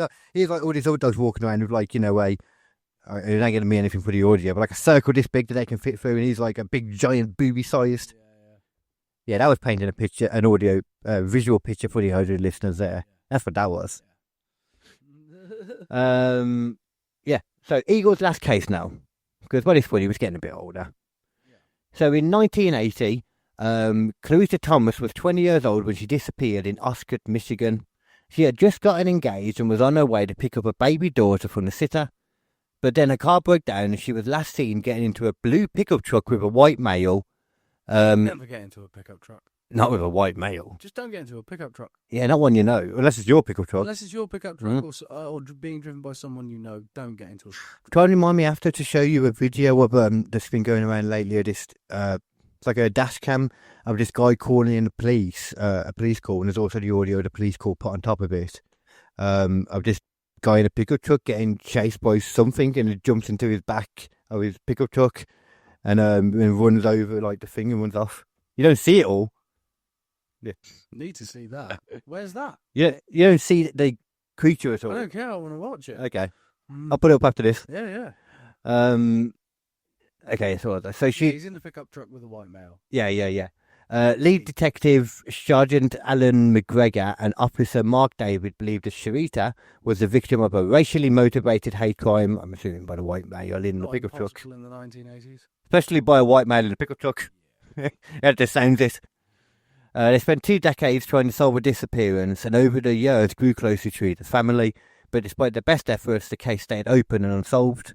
So 21 years later, 2001, new information led investigators to the Huron National Forest in northern Michigan, to an area where they believed they would finally find Sharita's remains. At this point, Sandra and Eagle were heroes in the eyes of the law enforcement. Eagle was getting on in years, but none of his hadn't aged. He was in his prime. They'd asked Sandra and Eagle for help, but Sandra agreed and didn't ask for payment this time beyond fuel, food and lodging. Did it for free, because they're probably still doing well after 100,000 contract. And quite a bit of money. During the first 2 searches in June 2001, Eagle worked his magic and found human bones, jewellery and pieces of clothing. Investigators were ecstatic, and after 2 decades of dead ends, it seemed like they'd finally be able to lay Sharita to rest. Death. Her family was informed of the good news, and for the first time in a long time, it felt like there was hope. I one thing it's dangerous giving family small updates like that anyway, though, just because it doesn't normally go anywhere. It was a bit early, I think, to start giving them hope. The guy. Well, it's been 21 years at this point. Yeah. But winter rolled round again, and the search was closed, and all the evidence collected so far was sent to the FBI for testing. Unfortunately, none of the bones that Eagle had found could be matched to the missing woman, Sharita Thomas, though. In fact, they didn't even all come from the same person. Tests revealed that the bone fragments belonged to 3 different individuals, possibly 2 young girls who had gone missing in the 1960s, and a young man from the early 70s. Investigators were confused, to say the least, worried they had accidentally stumbled across a serial killer's dumping ground. It wasn't the explanation they expected, but would still be an explanation for someone's disappearance. Yeah. This could be bigger than they realise. So on April 17th, 2002, the search for Sherita's body resumed, and miraculously, Eagle was once again able to sniff out more human bones. At one point in the day, Sandra called out to Officer Mark David, saying Eagle had a hit near a creek. Officer David had just been in that spot on his hands and knees sifting through the mud and was positive there was nothing there, but followed Sandra anyway. He watched her kneel down, reach towards the ground, then saw her hand go up a pad leg. It looked like she had pulled something out of her boot. Then a second later, she picked out what appeared to be a human knuckle bone out of the mud, claiming Eagle had found it. The same day, forensic technician Jennifer Patchin advised Mark that Sandra and Eagle had just discovered a 2-inch scrap of carpet in an area that Jennifer had already searched meticulously, and she couldn't understand how she could have missed it unless it hadn't been there before. They were disturbed by what transpired. They shared their suspicions with their superiors. Wasn't enough proof to call her out, so they kept a close eye on her during the search the next day. And on April 18th, Sandra called out to share that Eagle had picked up a scent. Technician Jennifer Patchin joined her beside a shallow stream and watched as Sandra knelt down and unmistakably put her hand in her boot. As soon as she saw this and pulled her hand out with something in her hand, Jennifer lunged forward and grabbed Sandra's hand. The two women had a physical struggle rolling around. The chaos attracted the attention of the other investigators. When Sandra's hand was finally pried open, it was revealed that she was holding a piece of bone, human bone. Her car was then searched and a small bag of human bone fragments was found. She was immediately arrested. For the officer who spent time years working on the case, it was not a moment to celebrate though, because obviously this now is going to pretty much be the nail in the coffin for being able to find out, not necessarily find out what happened to Sherita, but being able to get that person proof of arrested, get justice, because as soon as tampering with evidence, he's screwed. Yeah. He was a good boy. He could still do what he said. Yeah. She was just a bit greedy. Quite a bit greedy, actually. Not just greedy, fucking stupid. Very stupid. Especially as she didn't even need to do this one. She did it for free. But she, at the same time, it's like, was she doing it for free then, to be nice because she wanted to help find this person? It's like, no, because you're purposely misguiding them, giving them wrong info to get a fucking all up, even if it wasn't discovered. And was it only this one? For all we know, who knows? When did it start? It throws a shadow of doubt on every other case. Oh, you don't have to have any doubt. I got info for you, don't worry. Oh, dear. Sandra Anderson didn't go quietly when she was arrested. Witnesses recalled her shouting, "Do you know who I am? Do you know who you're dealing with?" With a cigarette hanging out of her mouth at the time. Yeah. So, maybe it was that all along. The evidence planting allegations against Sandra sent shockwaves through law enforcement across the country. Defence attorneys rushed to challenge convictions, and up to 50 cases could now potentially be reopened, including all the ones we talked about. Yep. A search warrant of her house had FBI agents mortified.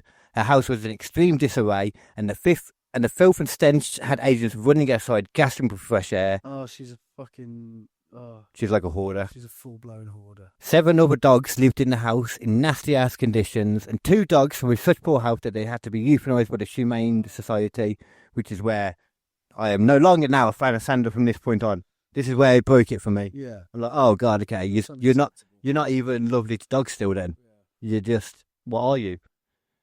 And then the most alarming discovery, thousands of human bone fragments scattered throughout the house. Some stored in drawers, some hidden under piles of clothes. 0 organisations, no labels to identify who any of the bones belonged to. Where did she get them all from? Where do you think? Was she just walking out with the dog and just finding bits of bone and then just sticking Just them hoarding them together? Yeah. No. Killing people. Oh, No. Over the years, she had built a network of morticians and medical examiners who supplied her with bones meant for training purposes. There are actual legitimate ways as well. There's other things, it's not that crazy. She's a fucking creepazoid, and she fucking just keeps them on supply if she ever needs them. Basically, just to make herself look good. Basically, steals medically donated bone fragments. For example, it was now up to FBI technicians to painstakingly compare the bones found in her home with the fragments she supposedly discovered at crime scenes. All of them, basically. In November 2003, Eagle the dog, who unknowingly became Sandra's accomplice, though, died of heart disease before the case made it to court. Which, I know, it's sad, but I'm happy he didn't have to go through a court. He didn't have to see all the evidence pulled through. I wouldn't want to put Eagle through that. He was a very good boy. He could do what... He's a very good boy. Remember the test I mentioned in the court? Yeah. That was 100% legit. Right. All his ability to be able to sniff out human bones and blood, legit. Yeah. Like, she would just do things to... She just happened to throw a huge fucking fuck you into the whole mix of it. Yeah. No apparent reason other than to increase her fame. Either that, or she figured out a way to talk to the dog, and like, you know, when like she put the blood in the bag, she was like, "It's in the middle one, Eagle." Okay, maybe they had their own language. I don't know. I'm not their dad. Maybe. In one missing child case in Florida, the bones Eagle found turned out to be from an unidentified adult. This was the case of a missing motorist after a car crash. Oh, there was a case of a missing motorist after a car crash. That Sandra worked on. Eagle had found a severed human toe, but when the man's body was found 2 weeks later, his boots and all toes were intact. Tests revealed that the toe came from a body donated to science in Louisiana, because there will be receipts. In the Panama case with the 100k contract, bones that Eagle had supposedly found in 3 separate locations, miles apart, turned out to be from the same person, traced back to bones found in Sandra's house. Remains found in Panama turned out to be from Caucasian individuals as well, not Hispanic victims, which apparently doesn't make sense. I don't know. In 2002, Sandra had been hired to help identify burial sites at Skunk Hill, a known Native American burial ground. Oh, come on. She and Eagle found huge burial sites, and local archaeologists were stunned by their expert research but didn't support the existence of burial ground that large, and the soil itself was just straight up too shallow to hold that many graves. So they were instantly like, no, that's stupid. Yeah. And then after checking, they're like, there were no human remains found. Oh, what a surprise. Which I'm imagining is the same in Panama. What poor fucking grandma's fucking thigh bone was used to make that fucking appear like legit. Crazier still, she would use her own blood sometimes as well. Of course she would, because she's a fucking psycho. For example, even wilder was the revelation that Sandra used her own blood to plant evidence in the Tracy Islam case. The blood found on the saw blade under the washing machine turned out to belong to Sandra herself. She had managed to plant it under the washing machine at some point ahead of the search. You know what's crazy though? That case didn't get turned over. He got kept in prison still.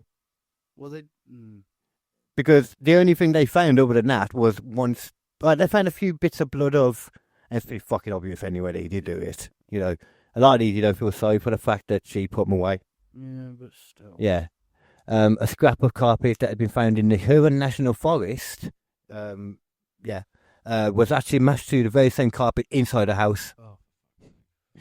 She claimed that she had been innocent, said it had been impossible for her to plant so many bones. Her and her supporters insisted she was being targeted due to professional jealousy from other dog handlers and law enforcement officers. But after all discrepancies came to light, she very quickly realised it wasn't going to go that way, ended up pleading guilty. March 2004, 43-year-old Sandra Anderson pleaded guilty to obstruction of justice and falsifying evidence. She, as part of her plea bargain, she admitted to everything, I guess. Then pretending to discover them as genuine. Oh, God knows. She was admitting that she put bones down, just admitting to it all more so. Or admitted that she lied to investigators, falsified reports, and tried to coerce colleagues to also write false reports to corroborate her story. After the FBI searched her home, before her sentencing, Sandra addressed the court saying, "I lost track of why I was offering my services." No shit. Fucking narcissist. 21 months in prison, ordered to pay more than $14,500 in restitution to law enforcement agencies deceived. No mention of the 100k money from Panama. No mention of that. That doesn't seem like enough money. It doesn't. She asked the judge to delay her prison term, claiming she needed to care for her mother, who was about to undergo cancer surgery. However, Sandra's mother herself told the judge that she did not have cancer and did not need any help, and described her daughter as a pathological liar. Her request was denied. Both Peter Capazza and Azusa Islam, whose murder You convictions seem like a narcissist. she does, they were upheld, both of those murder convictions that we spoke about earlier. Arguably, probably shouldn't have been. I'm not going to lose any sleep about it, personally. I mean, Jesus Christ. And that is the story of a very, very good dog, Sherlock Bones, aka Eagle, and his very, very bad handler, Sandra Anderson. Good boy, bad lady. Mrs. Anderson. Good boy, You're a piece of shit. bad lady. Oh my God. Crazy story, innit? That's legit. That's legit. I like that one. It's the kind of thing that you hear and you're like, It's a fucking roller coaster. I knew shit was going to be weird near the end. yeah. I didn't know whether it was going to be hit, like she'd killed someone and the dog like fucking like tipped them off to her or something. Well, when you find out you got a house full of human remains, that doesn't sound good straight away, does it? No. Fucking willing to, I don't know. She bled herself a few times. Also shows bits of human bones. Like that's a bit of a person, and it's just in a drawer, in a shelf, covered in like endless stacks of newspaper. Hold on, you can wait. Wherever did I say that all the bones in the house were all in shelves? See, no, you know, They were just thrown about, man. oh God. Like literally just thrown about. It'd be a case of, I need some bones. Go look around. Shuffle around the Like, we need a lighter in here. yeah. It's like that. Shuffle around the newspapers. Go behind the 6 fridges in the corner. Yeah. I could show. Look, there's one in the mouse nest. I There could- we go. There are pictures of her house out online and stuff, inside. There's no point in showing you. Imagine a hoarder's house. Yeah, a that's bad it. hoarder's house, it's that. There's that. It's exactly what you imagine. Yeah. But yeah, she managed to hide that side of her completely and fool. I don't know how you could fool so many Who people. went near her house? Like the way she looks, as I mentioned, like a cafe fucking lady. Which she travels a lot though, isn't it? Yeah, but she looks like the kind of person who would have a skanky fucking Like, existence. You called that straight away, to be fair, man. As soon as you saw her, I what? knew there was something weird. I knew that like you wouldn't want to go round for tea. You know? Yeah. You know? I mean, obviously there would be something weird about it, I suppose, because we're talking about it. But before you knew at that point, she was like lovely. She could have been like a survivor of terrible shit. Yeah. No, you caught that straight away. But still, weird about this bit. first and foremost and forever, Eagle was a very good boy. Very good boy. And will not have his name tarnished. He's a very, very good boy. And I am happy that he didn't have to go through the trial period. I wouldn't want him being... That? He doesn't need to be called up as an expert witness to his own mom. No. Who needs that? He's just such a good boy. He is a really good boy. He's a really good boy. All right, let's show you some demons then. Let's have a look at it. I want to see this. Let's go from a real good boy to a real bad boy. Bad boy. I don't know what to type over it. Boy. Beast? Yes. It's been every... Oh, no, hold on. Beast attack. Could they just think I mean a beast of a pickup truck? Yeah. I still think I mean that. Okay. Hold on. Cryptid attack. That'll make it go off. That might be it. I think that's it. Obviously, not the actual... The video bits that you see, you can't see anything anyway. It's all about the audio. 911 call. This might be it. This looks like the right timing. Let me get it on for the people. For the peeps. What up, peeps? How's you feeling? Y'all Sexual, apparently.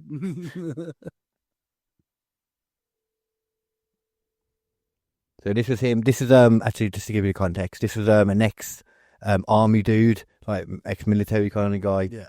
And after it as well, he didn't want his name attached to it. He refuses. His name isn't known. He refuses like interviews and stuff because it seemed to like from one person that did manage to talk to him and talked about the interview. He said it seems like he wanted to tell people, and then as soon as his friends, he started telling them, his friends thought he was kind of crazy. So he's like, "Oh, people think I'm crazy. I'm going to stop talking about this." Yeah. But this is it. I think we'll see.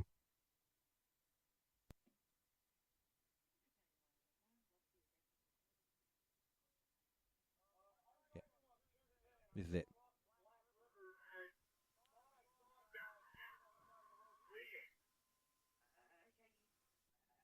Did you get that then? Yes, he thought he saw a guy standing on the side of the road, bleeder. Yeah.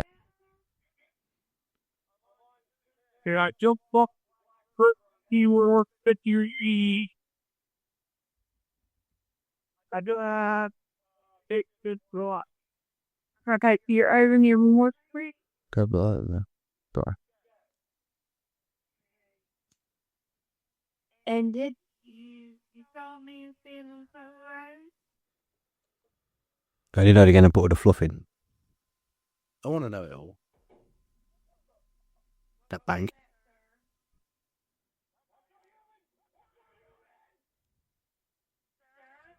Okay, sir.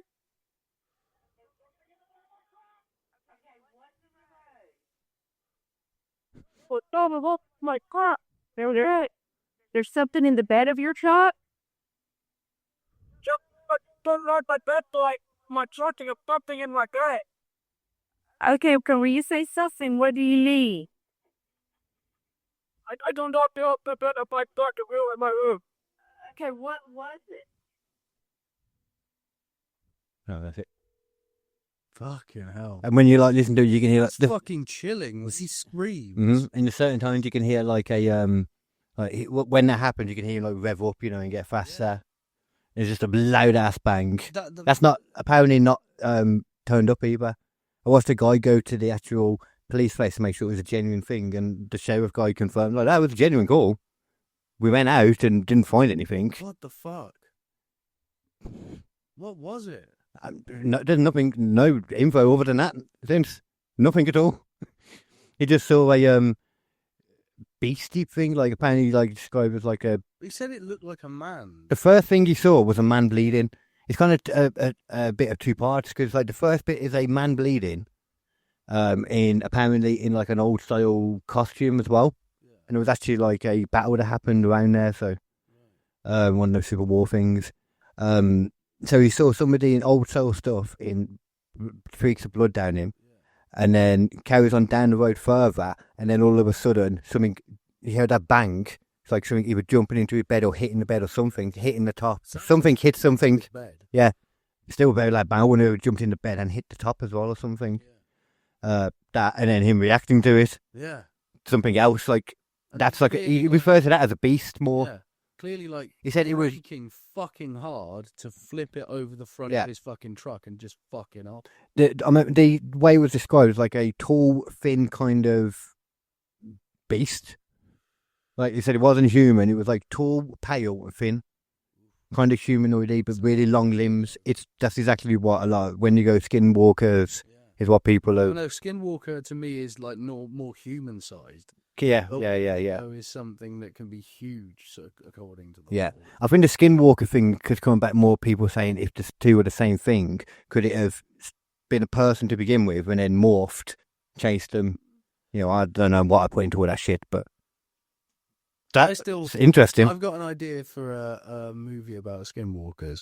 Okay. It turns out that skinwalkers aren't like a spiritual thing. They're a parasite that sort of infects your spinal cord and sort of takes control of you like that way and like grows like a worm through you, which is why they walk really strangely. Yeah, that's kind of like that's what they do. No, parasites. It's fungus. Not parasites. Yeah, like screamy, runny zombies. These things, they're like they have those clickers and all them. Yeah, they do. But these things, like they'll bend in wrong directions and shit. Oh, okay. Oh, yeah, because skinwalkers have that weird kind of way they always seem to walk in. Ears will walk off. Yeah. Because like the thing. They have the. Like, it doesn't give a shit which way the bones go. It just snaps them. Try a way to like physically morph a person into a deer like that. That would look fucking sickening to see. Yeah. Just pulling all these things apart and it becomes a deer kind of thing. Ugh.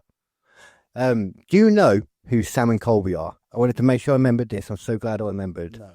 Sam and Colby are two of the. I know I've mentioned to you before about this YouTube ghost hunting craze. Oh yeah, it's huge. Like they're like two of the biggest ones. It comes back every few fucking years. The whole ghost hunting thing. No, on YouTube it's constant. No. It doesn't go away at all. Like there are millions and millions every time they put videos out because they're faking the shit out of it. Hamming it up. Demons everywhere, apparently. Of course. For example, so demony out there. They've had a few things where it's like, It's in the weather forecast. We've Demons. so a big front of demons coming in over here. So be careful of that. And also a few seductresses coming in from the south. Well, what would you say then if, like they went somewhere that was supposed to have a demon in a specific place, and they found that demon, were talking to it, and then later on it turns out that they were in the wrong fucking house? And that's exactly what happened to Sam and Colby. They went to, you heard of the haunting in Connecticut, I think it was. Yeah. Was it? They put it as the new Conjuring House. Anyone that knows Sam and Colby, if you've seen the video, the new Conjuring House, this is what I'm talking about. It's the one where they go down and it's like a duplex. And there's the one side, 330, and the other side, 328. Or the other way around, I've got it written down, but it doesn't matter. The shit that happened was on the left side, where everything went down. They went in on the right side. They went in on the wrong house. Straight up wrong house. Everything after, they went in the wrong house. Yeah. It's the wrong house. There was a demon in the cupboard. Gesundheit. Gesundheit too. Demon has gone. You exploded your demon. They exploded a demon from the closet. Yeah. There was a demon in this closet at this house, and they found it. It's Tom Cruise. No, it was just a demon. Oh yeah. But it was R. Kelly you trapped in the closet. Oh, with the soapbox. Yeah. That would have made more sense. They found a fucking everything about it, man. Talking to these demons, these other things that threw them down, and it's like, do you the debate then obviously is like, are you just like gullible and crap at research that you didn't realise you was in the wrong house, walking through, touring the place, telling people what happened where. Also, what's the Wi-Fi distance on a demon?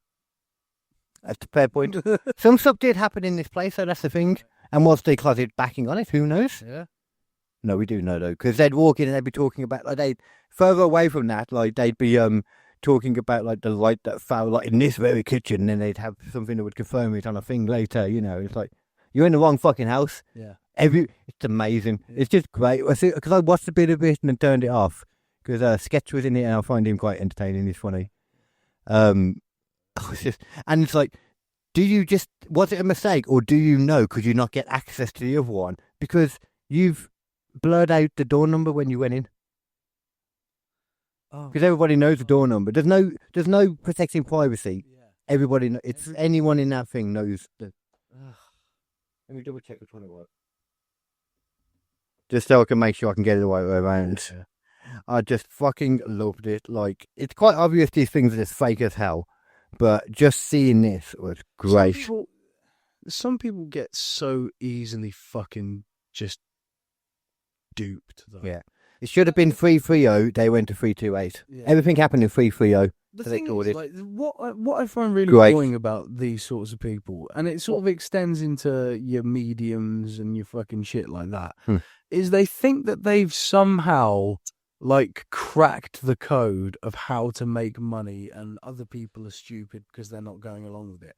No, the YouTube people. We all no. I mean, not just the YouTube. Oh, okay. I mean, everyone in this sort of pseudo paranormal bullshit, the purposeful fakers people. They all get so much money, and it's fortune telling shit and all. Oh, that's shit. Yeah. All of it rolls into one big ball of just people thinking that they've somehow cracked the code of the universe, and they've cracked the code of how to make money in this way, and you mean are you talking about the people that think it's real, or the people that purposely do it? The people who purposely do it. Okay, purposely, yeah. Don't even believe it. You motherfuckers, you don't understand. We all know that we could also do this. We have morals. Yeah. There's so many things you could do to just make money if you wanted to. It's like tech bros and shit like that. They all act like complete psychopaths, and they're like, yeah, but what you don't understand is I've cracked the code of how to be a good businessman. No, we all know that you can do this stuff. It's a dick move, you fucking narcissist. That is how you become bigger in business. Yeah, you do. Yeah. The more dicky you be, the bigger it'll be. Well, at least the more opportunity you've got. Yeah. At the very least. Well, yeah, I was thinking, my mind instantly went to then WWE, how they've been fucking people over lately. Yeah. And it's told somebody they were going to end their contract after they injured themselves wrestling for a different company after WWE asked them to, and they got injured, and they might have to get their neck fused and stuff, badly injured. and they'd let them know it's like, yeah, we'll cover that. Obviously, we'll cover the medical costs because they should. But then you're on your own. But in 7 months, when your contract finishes, just so you know, we're not renewing it. But then he talked about it online, and then they were like, oh, you know what? Actually, fuck you, termination. Jesus. So it's like, oh, okay, cool. Because he went on something and saying, I never thought I'd be in a situation where I couldn't afford my mortgage. It's like, oh, that's a terrible thing. Make it worse for him. Yeah. Hey, you know that thing that sucks? Just make it worse, man. if WWE are able to do something where people are like, maybe it was better with Vince McMahon. Thought, what, the sexual assaulter guy? Yeah, maybe. Yeah. Hey, who knows?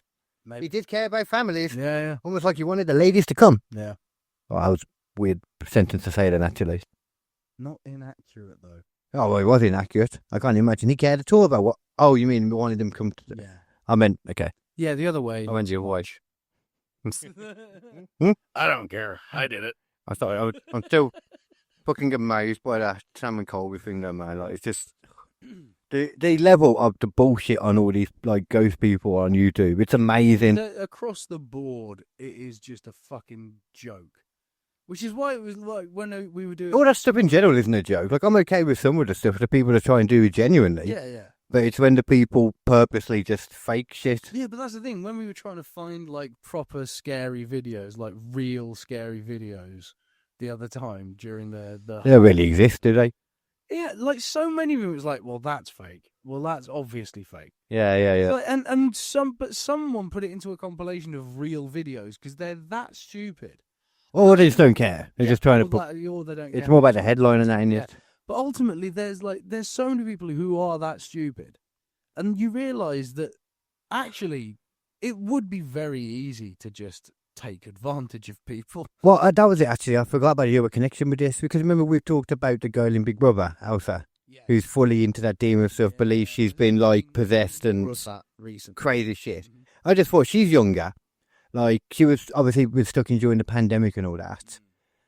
That's when a lot of that Sam and Colby stuff really started to blow up from what I've seen. How many young people watching that stuff really believe and buy into that shit because of this stuff? Totally. That's because these people in a closed environment during COVID, where you're just watching all of that and you're going through the comments of other people who all believe it's as well. Totally aimed at young people. You can see that the way they are, like, you know, they're all, what's up, I'm Sam Colby, what's up? All that shit.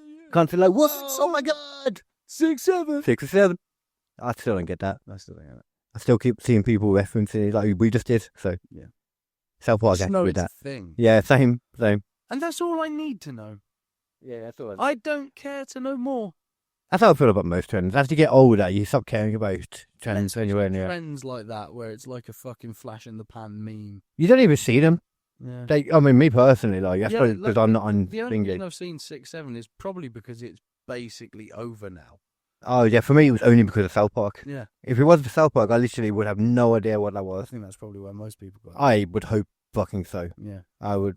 I don't know, because most people do go on social media and stuff. So. Yeah. But I imagine that's going to disappear pretty quick. That 6, 7 shit. Yeah. Right. It's like Crazy Frog. Yeah, but that was good. No. That's the difference. The Crazy Frog was good. That's the thing. No, it was not, Carl. You can never complain about a dancing frog with a penis showing. No, Carl. He was a very good boy. Crazy Frog was not good. Actual F.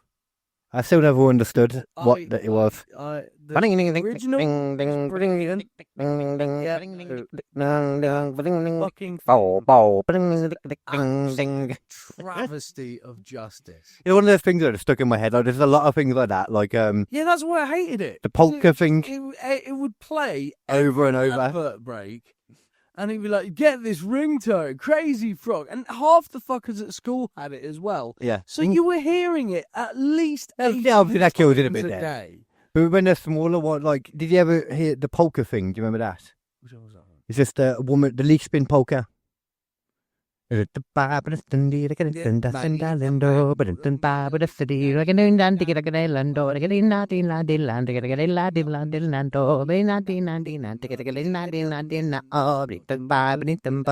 it's over and over and over. I could just keep doing that for ages. I remember the once we got really bored in college when I was going around. So we went into the computer room and loaded it up on every single screen. Of course. And then just waited for everyone to come in and just play them all. locked some of the screens. I remember there was ways of doing that. It just, they don't lock them, obviously. It just took a little bit of time where it annoyed everyone. Like, oh, great. Do you remember meatspin.com? What? There was one called meatspin.com. Meat spin. Meatspin. It just sounds like a derogatory copy of leak spin. No. Oh. So you'd go to meatspin.com Mm. and you would be greeted by a GIF of a man rotating his genitals. Oh, like, well, this sounds familiar now. his hips, right? Okay. And each rotation, a counter would go up on the screen. So you could put meatspin.com on someone's laptop, just gently close it, and then by the time they open it, it's on like 30,000 meat spins. Good Christ. It's It's not a video, man. Just skip through anyway. Yeah. That's fucking great. I've never fucking heard of that. I would happily say I've never heard of that. Meatspin.com was a classic. See, that's the problem though as well at the same time. Like we have these memories of these things. Like they were cool, some of them, but it's like they weren't. They were all just as annoying as the ones now. Probably. Like we insult like the language they use nowadays. Yeah. It's like we did the exact same thing. Every generation does. I don't know. I never got into that kind of shit then either. But you did though. Like you say, dude. You say, Dude was a choice though. It's like- yeah. There were choices. Yeah, but I make a choice to say groovy quite a lot. Groovy. There you go. Not That's a different one. Yeah. I That's love groovy. that is. I've only ever seen you do it. From Evil Dead. Oh, of course. I always think whenever I see Groovy, I always go to Austin Powers. So that's Groovy, baby. Groovy, baby. Yeah. Do I make you horny? I want to see. I make you randy, yeah. Fucking hell. I do think, did we mention this earlier, the fireworks stuff? Did we actually get onto that earlier? Don't remember. Did I show you the videos at all about the... Let me show you a bit of the video, actually, from what I was... saw. I think we talked about it beforehand. Yeah, I think it was. Yeah. I'll show you the video that I watched earlier about like all the stuff that was apparently going down yesterday over Across with... the UK, Oh, here we go. people are firing What? fireworks. Holy shit. Fair. Well, fine, nice. Yeah, there you go. Yeah, that's nice. Just like just constantly, but it's like Birmingham. You see a lot, like in the name, like anyway. But I think a lot of this is Birmingham, but I don't think these are all Birminghams, major cities last night. But it's just when you just keep seeing a level of this, like you keep seeing like we don't get guns and stuff, but like this is what we're allowed people to just go into a shop, buy these, and shoot them at people. Yeah, I mean That's going to ruin it for all of us now because we've seen that growing up, but it's the more and more they do it now. It's just and nowadays. See though, again, this is just more of a sign of like there's a lack of parenting happening. Which, Whoa! That's a crazy notion. What are you talking about? Yes, no. Which is not the. As I was going to say, it's not like the first time anyone said anything about this, but like there is a clear lack of interaction with parents and their kids, telling them what is right and what is wrong. It's got to a point where apparently some universities in the United States are thinking of imposing a mandatory course for common sense. I'm not fucking joking. That is. I could believe it completely. I believe it completely. Such a lack of common sense. It's a good idea. This current generation that they genuinely need to be taught. By the way, look both ways when you're crossing the road, and maybe don't fire fireworks at someone's face. Look at this, just throwing a firework into a group of people. Like it's crazy, like because I know people look at fireworks and you think of it as just lights and pretty. No, that's dangerous shit. It's dangerous. It's gunpowder. I have felt the heat from being in a firework explosion. Trust me, it's hot. It very easily burn someone. I know. We had a teacher at my old school called Mr. Anderson. Yeah. Not Henderson. Okay. Anderson. Anders. Who only had one hand because the other hand was destroyed by a firework. Well, he had some stuff. He had some things he could move on it. Fair, watching this makes me want to say that whole speech. Mr. Anderson, you know why I do what I do? It's not because I'm programmed. It's because you are a disease. Humanity does not act like an animal. An animal lives within its own ecosystem and is a part of it. You act act like a virus. You go in and you take everything that is there until there is nothing left. Wait, does that mean take the fireworks? Because I like fireworks. That's the problem, though. No, but like this deterioration. Actually, I don't like. I don't care about fireworks at all. But I don't think they should have to be taken away for everyone. But I think fireworks are boring as shit. It needs to fucking stop. This deterioration of society to the point where everyone is just in it for themselves and fuck everyone else needs to fucking stop. I don't know how you stop that kind. Well, no. Actually, no. I take that back. I do know how you stop that kind of stuff.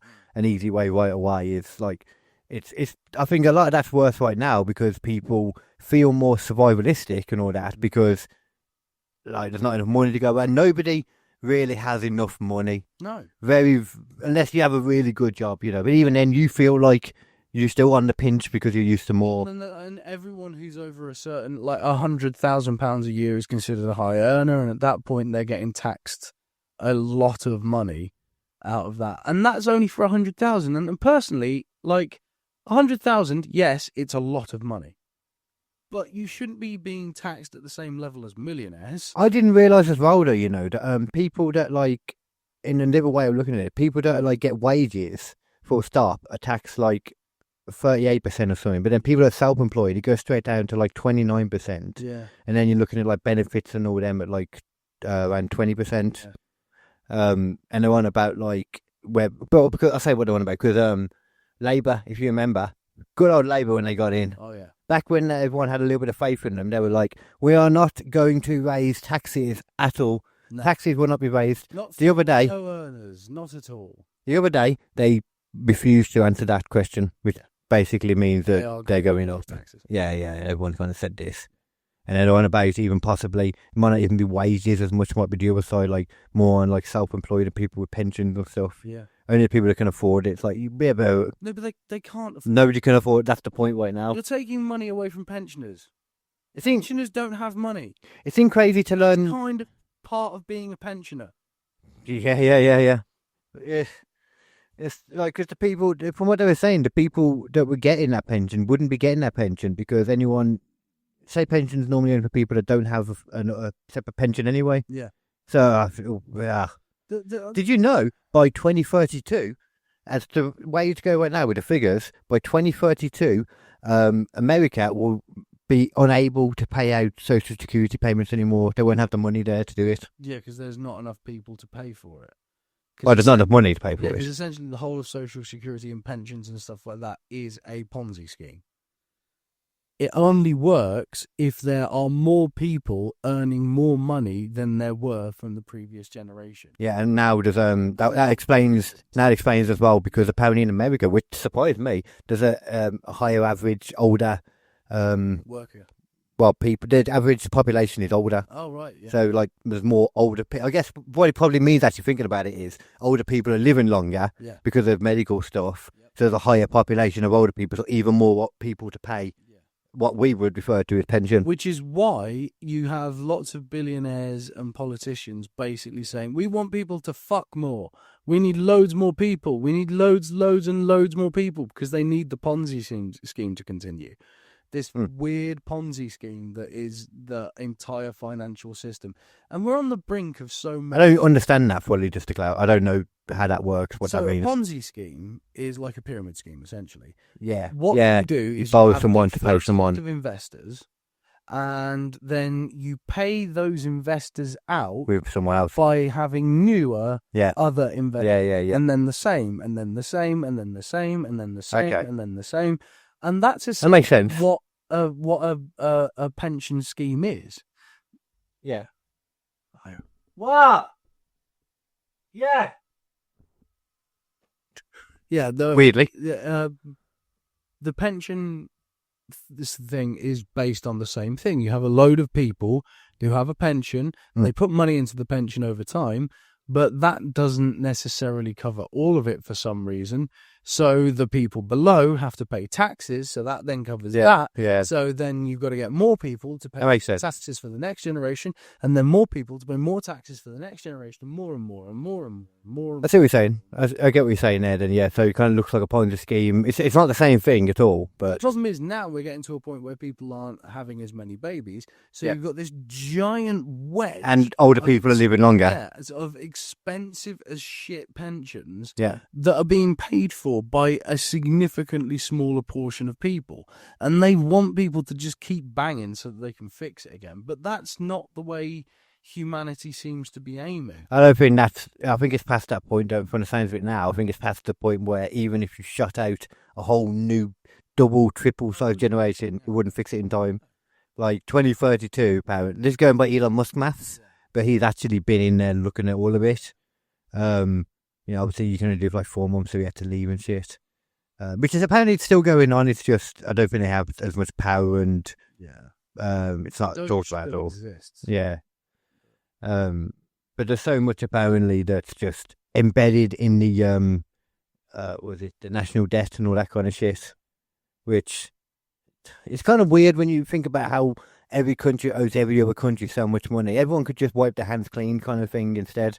But that'll never happen because one owes one more and someone else owes someone else more. Do you know what I mean? Like, it's never gonna...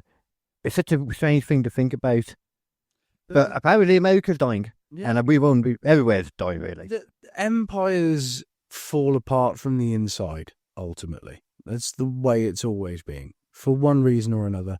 And it's usually due to mismanagement.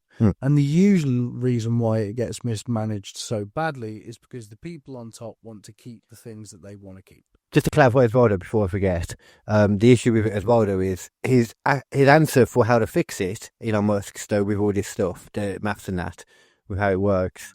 His answer for how to fix it would be having to, become the world leader in robotics and AI and all that. Almost like he was trying to set up a sale quote for Tesla. That's all I'm saying. It's like those people that it's like, I'm a really good person and I've done this thing. Yeah, but I'm doing this because I'm good, not because I got a book coming out. I've just got a book coming out too. Did you see apparently? Ignore the fact I've got a book coming out. That doesn't mean anything. Yeah, apparently he's renegotiating with Tesla at the moment, and his total payout for his new contract over the however many years it is would be $2 trillion. Oh, good job he's not planning to, doesn't want to get bought out, I guess. Yeah, what the fuck, man? Well, that company is him, isn't it? I mean, that's what a lot of... Vince McMahon was worth billions. I mean... Not trillions, though. Yeah, but he's not Elon Musk, is my point. Yeah. There's a huge gap between how the world can have from... But do you know how much of a gap there is between $1 billion and $1 trillion? A whole million? It's an unfathomably large amount of money. Mm-hmm.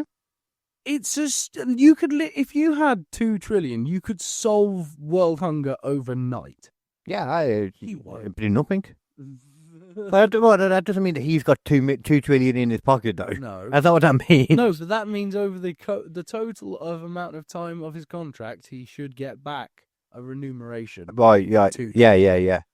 And he's already on his way to being a trillionaire anyway, so he's definitely, by the end of that contract, going to be one. Well, he wants no matter how much he needs to spend on the way. He wants to send us to Mars, despite whether we actually really arguably need to or not. But he really wants us to The idea go. of us being on more than one planet is still a great idea. It's still a good idea, yeah. But I don't... So that you know, if anything does go horribly wrong on one planet, you can eventually go back. Yeah. But I don't know. I just don't know how... I don't know how much I buy into the fact that it's actually as feasible as people making it out to be. Like the idea of going over and... It's not that feasible now. I mean, he does have... Elon does have a tendency to over... Yeah, exactly. He likes to pretend like he's got a bit more than he does. Which is also the issue with the stuff I was saying just about like 2032 and all that. That all came from his apparent research in Doge and all that. It's like, well... 2050 or 2060. Yeah. Some shit's going down. Yeah, or looking at the worst case scenario in case there's like a pandemic for another 5 years. It is nice for us to know that we're going to be in the generation that sees it all fall apart.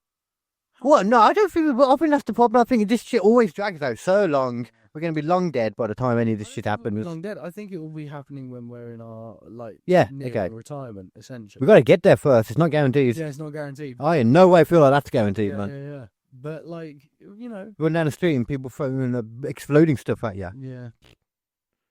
I don't mind being old and not going like all to This pubs is and why stuff I now love at the having a moment. Car as well. But then you're just a moving target then.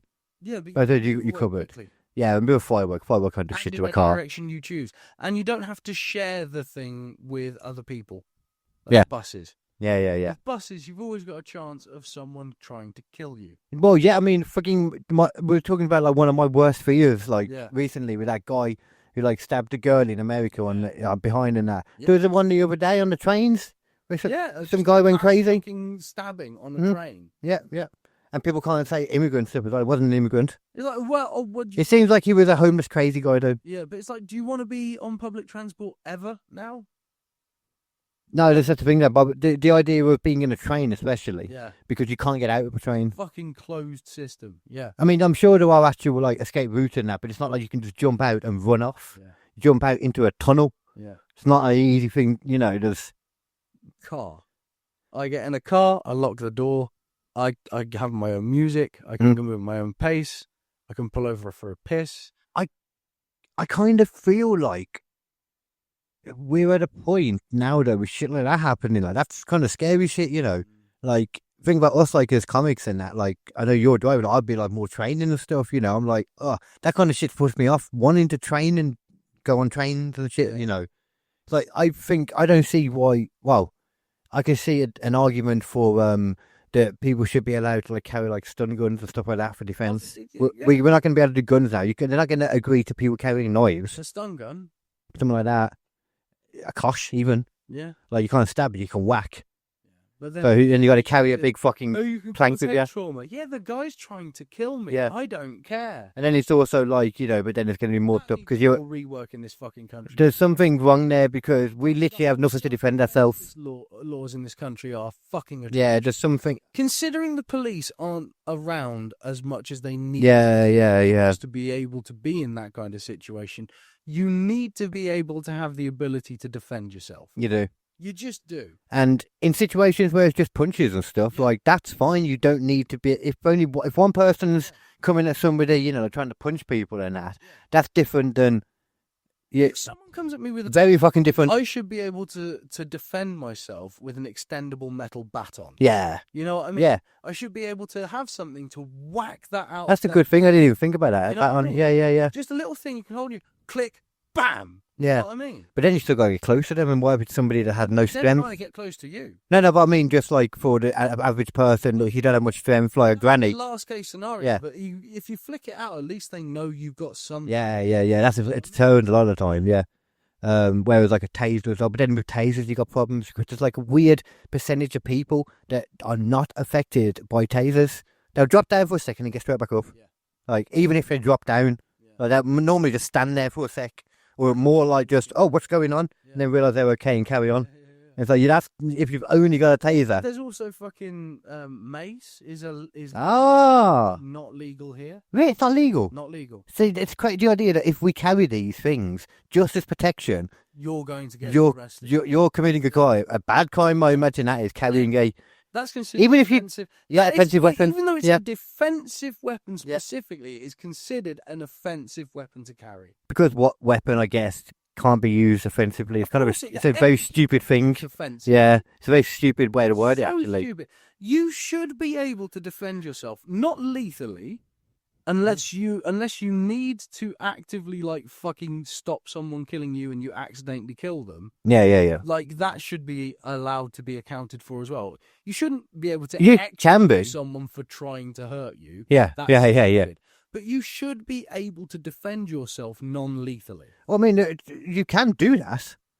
No, you can do that. Can. If there happens to be a stun gun just next to where you are and you pick it up, you're absolutely fine to defend yourself. That's the thing. If somebody's doing worse, like it's got reasonable force in it, you know, But it's always debatable. It's like, but you're not allowed to carry That anything defensive thing. able to you Yeah. to do that defense. Yep. So it's like, do you need to have a set of like constant stun guns available for people, and as soon as something happens, The entire of a CCTV camera will see it, fucking stun gun. but they'll only come out like if There's gonna the be- camera sees something happening. Did you see what was happening with the fucking fireworks? That is a terrible idea. No, that's what I'm saying. They'll only come out and unlock if like a facial recognition camera all around detects shit happening. Defend yourself. Defend yourself. Defend yourself. Yeah. Some shit like that. But it ain't gonna happen. That's never going to happen. That's too expensive. Just let people carry fucking stun guns. Let people defend themselves with defensive weapons. Like in America, you can carry a gun in some places. A flick-out baton, a can of mace, or a stun gun seems like a perfectly acceptable way of someone defending themselves. And there's also an issue as well that women in law seem to be able to be more acceptable that they can carry stuff to defend themselves. Have you ever seen that ring that women are allowed to have? It's just a ring that from a flick can turn into basically a stabber. Ah, I don't want that anywhere near. It's like it's all like I guess is the point. it's service as like like a grapey stopper, Yeah. like a grape wood. Yeah. It's to get But they're on weak dudes too. get tissue as well, tissue sample. If you scrape Yeah, something yeah. in the middle of a raid, That will happen when you stab them. Yeah. But it's like, like they just walk around with it. Yeah. I remember knowing somebody that just had it and it was like, I hate being around sharp stuff. Yeah. So I could not be around her. Just feel uncomfortable. I'm stupid as well. Like my friends know this as well. Like the other group, I remember the one time I got 2 scars on my finger somewhere because people were fucking around and they kept sticking glass up to people, like kind of holding them up. Did it to me in my drunken state. I'm like, no, pushing the glass away with my hand. Wait, hold on. Yeah. Yeah. Hmm? Yeah. Not a great idea. I don't like it. I had a mate who used to, my old singer, used to just always, he had a fascination with like katanas and stuff like that. You go to his house, he would just randomly pick them up sometimes and walk around with it. I stopped going to his house. Yeah, no. I couldn't do it. That shit. And I know how kind of nuts he is as well. Yeah. Not nuts to kill people. It's not harmful nuts, but The thing is as well, is like you're carrying around a katana, you sort of forget you're carrying a katana. yeah, exactly. It's easy. You turned around a little bit quickly. Yeah. Oh shit, sorry man, I cut your arm. Exactly. Like fuck off, dude. Yeah. No way. It's so easy to make a mistake. Just I hate sharp things. Say samurai kept that shit in the sheath until they absolutely needed it. Yeah, it's scary. I hate sharp things. Yeah. So but at the same time, I don't. Well, yeah, I was going to say that with the defensive stuff. I don't see them allowing people to carry katanas and stuff. You know what I mean? I don't think I want that either because It's a lethal weapon. yeah. But at the same That is an intentionally lethal weapon. man, at the same time, I'm actually saying that we've gone way. I've said this before about how it's ridiculous to me that they think the way to stop knife crime and is by taking away all the knives. And it's like first we're to have people in the kitchens anyway. There's something from being able to buy them in the shops and shit, and put like all this like. I've been trying to buy a fucking new knife for my house, and it's ridiculously impossible. Yeah. We cannot order one, No. and apparently it's hard to go into a shop and get one too. You need to turn up with ID. Surely I can go in. It's got to be like alcohol. They should look at certain people and be like, yeah, you don't have to prove you. It's just the idea of being ID'd for it is crazy anyway. But it's more of an issue online as well. Like my mum's been trying to order one and she can't go to the shops, Well, I've had to deliver things with knives in it, and you have to do an ID check. Oh, really? Yeah. Oh, okay. Because I've seen some of that stuff. Like when we try and do it on Amazon, it won't let us get it to that point. It's only like you have to do your ID on it. But then if that's the case, though, I can't do that either. Would you have to ID someone even if they were obviously... Oh, no, if they're obviously over the age. Oh, okay. It's the same rules as in a shop. Okay, cool. That's not as bad. But it's... I've been trying to order my fucking fireman stuff. Yeah. Apparently you can't do it, I guess, then. No. Fucking dumb. Just to me, the idea that they think that's the way to stop it. I know. Like, kids are going to be going and spending their money on knives anyway, not just getting their mums. This is exactly the reason why the UK is in the situation it is. Because Dumb. the politicians in charge... They're dumb. They don't understand people. Yeah, they look at the situation, they go, I've got a perfect solution. What about if we rub bat shit in our eyes? And You say he that. just goes, yeah! You say that. One of the podcasts I listen to, like, he's one of the political ones, he's talked about loads of politicians at this point. And one thing he says about how weird a lot of them are. Yeah. And I was listening to him talk to the ex Tory, one of the treasurer people. Yeah. the Asian woman that's been talking about going into like reforming that lately. Fuck that bitch. Yeah. I know who you're talking about. 'Cause she was talking about like the identity stuff about she doesn't believe, like that. If you're born in England, that makes you English straight away. Which I understand because she was explaining like because in Japan you have to be there like your grandparents and then your parents and you have to be born there for you to be Japanese. So, but anyway, it was just he got on to saying about like how he said it a lot about how weird a lot of the politicians are, like they just act strange, and he was just like kind of it's like he came to a realization about a lot of them just seemed autistic. Yeah. Which is a weird thing. Yeah. I don't know what 'Cause that they means. order the world around them. Yeah, I've heard this notion a lot about only certain types of people that want to like run. I don't mean autistic people. Just what I just realised what I was saying, how I was saying it there. They start with a level of autism. The rest of it comes from other factors. Yeah. Is that like a weird trend in there? I don't know. I mean, 'Cause I've heard that talked about a lot. Is it West Streeting? Who's that? Have you? This will be a good finisher. Hmm. Go to YouTube and search West okay. Streeting interview. West Streeting. Okay. He is the most weird and robotic West. man. West, yeah, West. yeah, Streeting. Like that. There you go. Interview. Oh shit! Sorry. That's the motherfucker. He is the weirdest fucking dude when he talks. He doesn't talk with any fucking passion at all. Oh, I recognise this guy a bit. It's Yeah. that 4 guy. Just go to any short one where he's talking. Oh, that's not short. I'm 57 fucking minutes. Yeah, no, that's not. Yeah, there's still going to be plenty of talking though. Store because she didn't go whole lot in that. And who knows, but it might have that mind. And I don't know, it'd be years cut up. Did she even go back to it? I mean, it sounds like she was hard as nails, but there's there are no crimes. It sounds like a full-on politician straight away. It sounds like they're talking about a pretty deep thing here, and straight away he has no real emotion. Yeah. There's like a blankness to this guy. They talk about like sociopathic stuff a lot. This is the kind of guy who, in my opinion, this is like what you have to do to be a politician, as what they think. They have their own actual personality, and then they force it through so many different fucking prisms of what. Yeah, and media training have to change certain things about themselves. Of what they Hyper aware about what you're doing all the time. So then I think there's a lot of that. Actually act naturally at all. I think there's a lot of that, man. And you want to know why Trump fucking got so well? Because he does none of that. That is exactly it. None of it. And I reckon from the sounds of Never it... seen Trump do the weird fucking thing. Yeah. I reckon from the sounds of it, that guy in New York is similar. I'm getting the same kind of vibe from him that people are bitching about at the moment. Natural. Yeah. A normal person. Well, I don't know about normal person part, but acts like just a normal person. acts like you're acting like your true self. That's all. Yeah.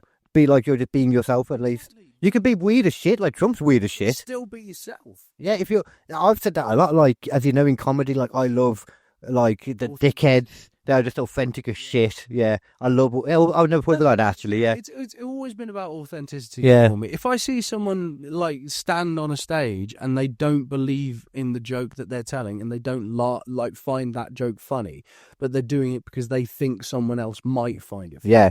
you can always tell because those don't hit. Like reading, it's almost like they're reading from a script. Yeah. Like me, at certain points when I was reading that thing, I was obviously reading it from a script. There was some points when it would have been obvious to tell because I was like, the emotion I'd written to the script at the time, when I was reading it back out, I was like, that emotion doesn't fit there. I'm not going to do that bit. One bit, I said it in the emotion that I had at the time, and it was a completely different emotion as I was reading it. So as I wrote it, and I realised as I was saying it, there was a lot of things then. I confused my own mind then. I'm actually very happy that I kept with that train of thought then. Carry on. But ultimately, like, that's what it comes down. Authenticity hits home. And that's why the AI stuff, or as much as the Sora stuff was entertaining, it's not authentic. Yeah. You know, it's just a fun distraction. It's like, it's as entertaining as YouTube shorts are. Yeah. You Well, know? yeah, it's because that's what it can do the best so far, like AI, and it's What it is, yeah, what it can do the best right now. Authenticity comes from humanity. Authenticity comes from someone putting what they are actually like, or they're actually interested in, out there, and representing themselves as their true self. And that's why I love comedians like Leanne's always been good for that. Oh, yeah. She is very much herself on stage. Yeah, Luke is always good for that. Yeah. Like fucking, there's so many that I've met. The problem is though, when you look at it from the political scope, Yeah, it's always apparently more the right side people that are more like themselves. I don't think that's necessarily true. Actually, no. I think the problem is there's a lot of people, especially on the left, who assume that everyone else has the same political opinion. Yeah. And so they make these jokes that they think everyone will laugh at. And then they get into like the first two rooms and everyone laughs because it's the rooms there that are full of their mates and other people who lean left. And then they get into 1, 2, 3, 4, 5, 6 rooms after that. Yeah. That aren't all left-leaning fucking uni students. And suddenly everyone's just going... I think I try to very much stay away from all that stuff, but everything more and more nowadays is getting included in politics. I refuse to get involved in politics in my comedy. Yeah. I make social points in my comedy. Yeah, that's different. In my comedy, I make leanings towards my opinions in my comedy, but I don't come out. It was common sense, you know. But I don't go out and I don't say the Conservative Party or Donald Trump. And also, the reason why is because you're going to date your comedy. Do you really want to date your comedy that badly? Do you really want to be the person who's remembered for that one fucking about that one guy who no one remembers anymore? Yeah, I know what you're saying now. I have a bit that stands out and is fucking funny as fuck because no one else came up with it, because it's all about you. It's about authenticity again. And again, this is one of my major problems. You opened up a can of worms. I could tell. On the left-hand side, So what were we on about? you motherfuckers need to get your fucking heads out of your arse. Who are they? Well, unless we're talking about like people on our level that don't know the name. That's the obviously. board on the left. Yeah, because I'm thinking more the higher comic comedy when I You was. want to know why? Because the right-wing people are making you look like you are not funny at all, because they are willing to talk about things that you won't talk about. That's the issue normally. Willing to be funnier about things because they're willing to push the envelope, and you're fucking not. And That's more my assumption with left-wing comics, because they're always trying to, well, not really left-wing people in general, trying to act a certain way. But here's the thing, motherfucker. If you really want to fucking change, if you really want to be fucking good, you need to push fucking buttons. And you can push buttons from the right or the fucking left. The whole point is not to look at it that fucking way. The whole point of it is to look at human fucking experience in whatever manner you fucking look at it, and then fucking make jokes about that. Put I will things say forward on that. I will say though, myself at least at the moment, I reckon you'll probably agree though. As much as I agree that the people going and doing that, that's not the right way to, or just the better way to do it, etc. I don't really feel like I can say much to them at the moment, because the first and foremost way to do any of it is go and do the gigs, and I haven't been doing that for a while. No, we haven't. Neither of us have. I've come to the conclusion I need to acknowledge the fact that my anxiety with it is just, I try to like push it down a lot. Yeah, so I've got a lot of anxiety going back, starting it up again. And that's not just because of the comedy stuff, that's because of the pandemic as well. I've realised this. Like, I think like a lot of people love time to themselves, but when you're given too much of it, it does kind of mess you up a little bit. Pandemic fucked me up. And I've only just started getting to a point where Acknowledging or realising. Yeah, I'm realising. And I've also only just started getting to a point where I've started healing from it. And Be able to do the post-apocalyptic Metal Treehouse stuff again, and try and move on from whatever the fuck happened over the past few years. Because I ended up, after the pandemic, having this weird like freak out near the end of it of like, oh my god, I don't have enough money to move out. I don't have enough money to do that. Right, okay. I need to get a proper office job. Yeah. Because then I'll have enough money and I'll be able to... Life was suddenly coming back. Like, life was reappearing again. It's like, oh shit, I need to have money again. Yeah. And I leapt into one of those office jobs, and then I ended up doing like fucking 4 years of office jobs. Was it that long? Yeah, and I hated every fucking minute of it. Wow. So I'm guessing you're talking about like when we first came out of the original pandemic. To Vizu, it was about 4 years. I'm 2025 now, the pandemic. 2020, so 2021 after the first initial hit. Hated it. I hated it. Wow, that's gone so quick. That's crazy. And that's the thing, like, that disappeared in a flash. That really had. That's what I think has messed me up as well. Because your side, then it seems. So, what would you say is for you? It's more like For me, it was being able to be creative as well. the creativity was just sapped out because I was so fucking tired Right. after working in an office job. And you stare at a screen all day. The last thing you can do when you get home is think about writing anything. Your head's just fried. But with the Royal Mail, with the job, I can't really say it. Fuck it. Hey, you said it right at the end at least, though. So. The job I'm doing, like, you can't necessarily do that. You know, you can't. You don't have to sit there and burn your head out. You can walk around and think about stuff. Yeah. It's completely different. It's so much nicer, man. Like, I guarantee, if you're a creative person and you want to be creative, but you're finding yourself stuck in a job where you don't seem to be able to, I implore you, get a physical job. Don't get a mental job. Get a physical job. Yeah. One where your mind is your own, but you just do something with your body, because your body will thank you for it in the long run. You'll feel better for it in the long run, and at the same time you just have this opportunity to just sit there and let the thoughts churn. Yeah. You know? So I get what you're saying completely. Like, for me, it's a completely separate thing. I think, for me, it's just more the social aspect. Physically being around a lot of people again, it bothers me. Like, a bit of it's better now because I'm off those SSRI tablets. I can feel the difference. That's more physical because they used to make me sweat and shit. It used to bother me. But it's just I think being around it all again, and all like the being around all like I remember against the people and stuff, but it's just worrying about being dragged into like people moaning at me or like more bullshit, because that shit really bothered me as well for a while. What I Not feel we need to acknowledging do that though either. as well, Cole, I think it shouldn't just be one gig. I don't think that's the way to get back into it. That's also an issue too, because there's not enough to be able to get them going properly. What we need to do if we're gonna try and do this right, we'll try and set it up so that I can give you a lift to a place, and we'll just do it as a 2 each time, right? Both of us go to the same gig and that. We'll try and set up 4 gigs over 4 weeks. Yeah.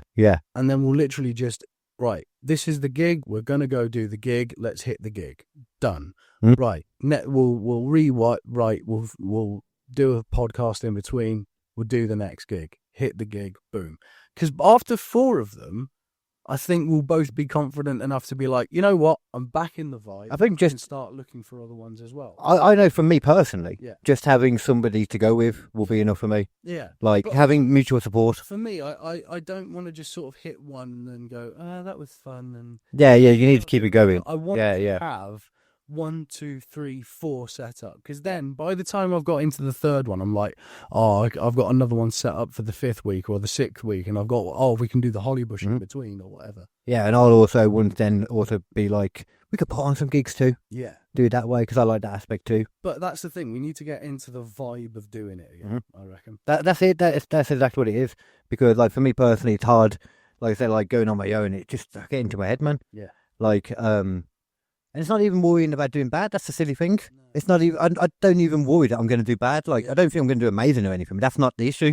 It's everything before it. When I do drive to a gig though, I do tend to sort of, I'll either listen to like a podcast or usually music actually on the way to a gig, because I don't want anyone else's comedy getting in my head.